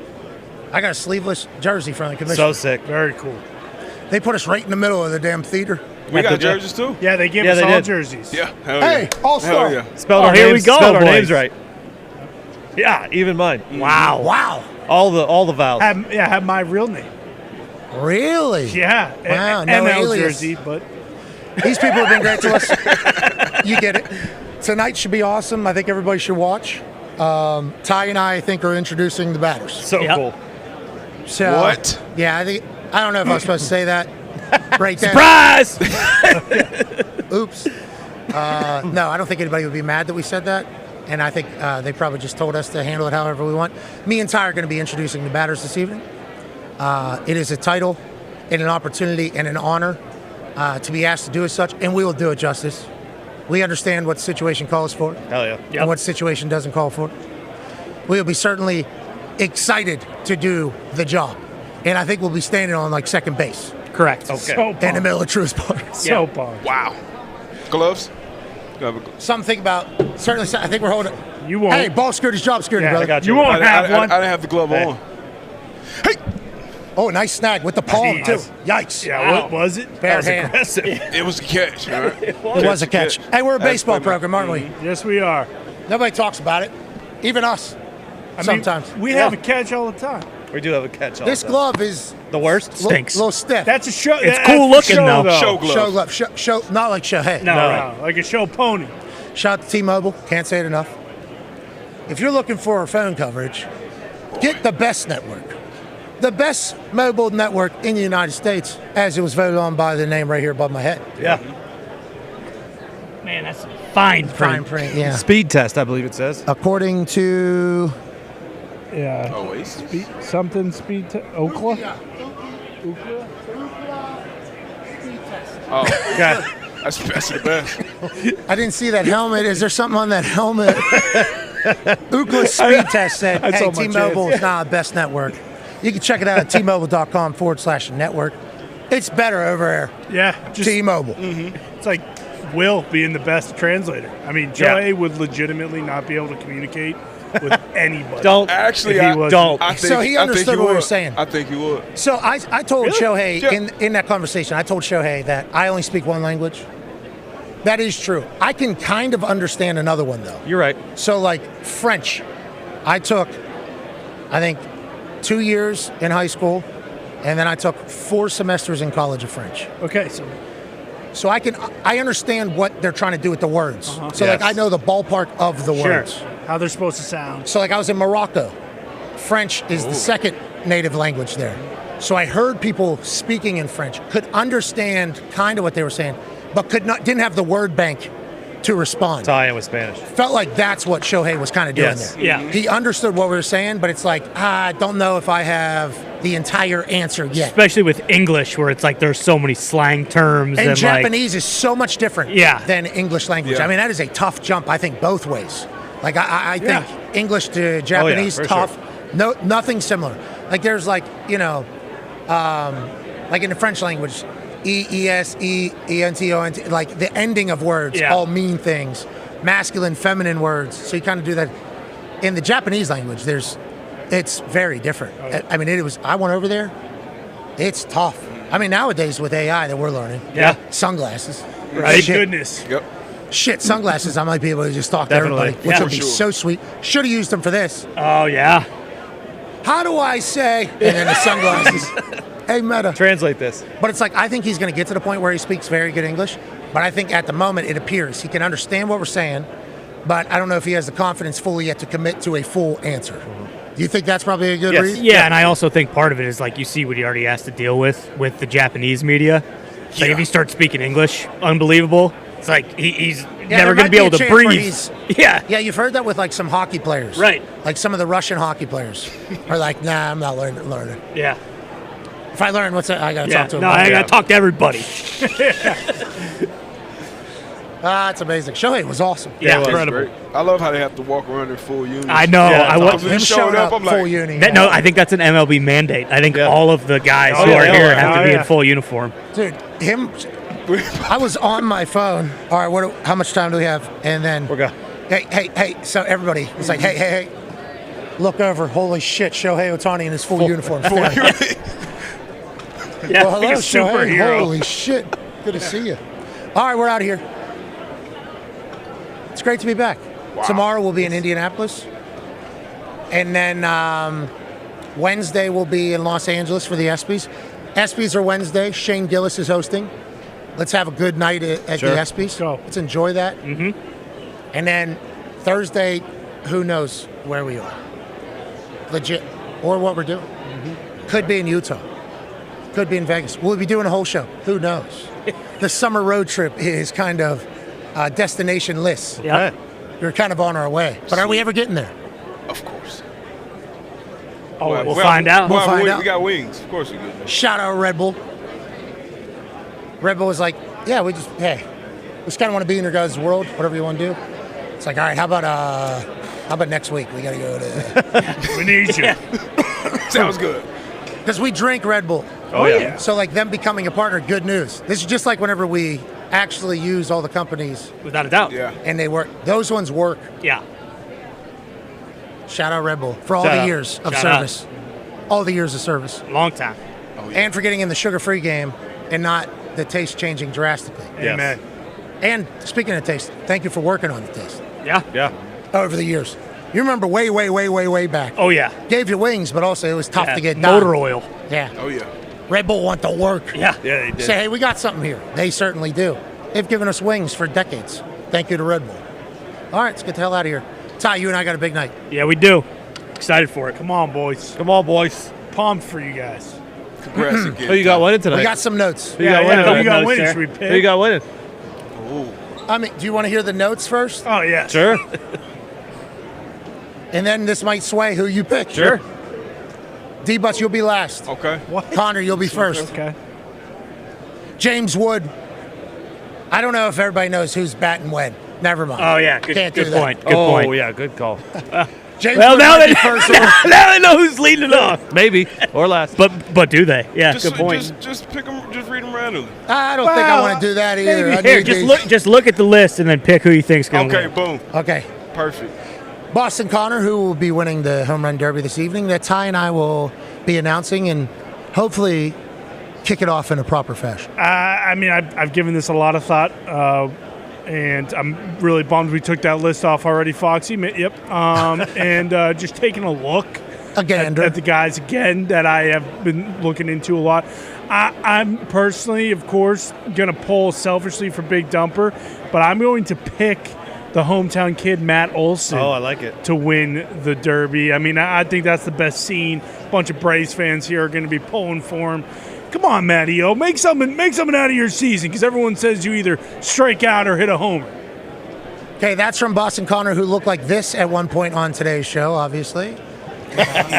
Stare at Dahn.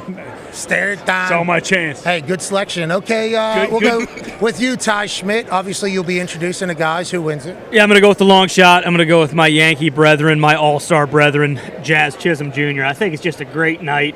Jazz is a showman, and I think he's going to go out there with the intention of putting on a show. So I'm going to go with Jazz.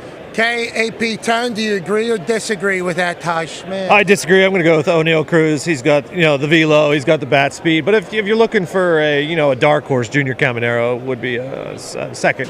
Hey, remember, ESPN Stats says cruise missile winner because of bat speed and exit velocity. So they're saying, hey, who's going to win? The cruise missile. D-Butts, do you agree with anybody or do you have your own? I got my own. I'm going to go with the guy who was fourth on that list, but first in the big leagues and home runs, and that's the big dumper right there, Cal. He's the favorite. I'm going there, not going to make it too hard. Plus 260, I like that bet. I'm going a big dumper. How about big dumper? And obviously, I won't make any selections because I would like to be non-biased. Journalism, okay. Smart. With that being said, come on, dump. Come on. He's dump. With that being said, cruise missile would be cool too. Yeah. How about Great Wood, James Wood, Olsen, Rooker, Buxton, Caminero, Chisholm, Rizzo. Let's have a night tonight. Yeah, here we go. Let's enjoy it. Thank you to the MLB. Great work in the back, boys. Great work in the back. Great work. Great work, production team that did everything. Hoo-yah, hoo-yah, hoo-yah, hell yeah, hell yeah. Thank you. Good work, boys. Audio, microphone, everything that goes into this is absurd, so we appreciate everybody that does it. It's not easy either, and it's very tedious at times because you got to plug one thing into another thing. And then guess what? You got to do that 100 more times. Mm-hmm. And they got little prongers that are tough. Mm-hmm. And also, if one is wrong. And if you fuck one thing up, whole show's ruined. You're dead. All 100. Boom. Just like that. They just gave us lights. That's awesome. Good night. This show's over. We're an MLB show. Yeah. That's cool. All right, be a friend, tell a friend something nice that might change their life. We're in this thing together. Team on me, team on three. This one's for baseball. 1, 2, 3, team. Goodbye.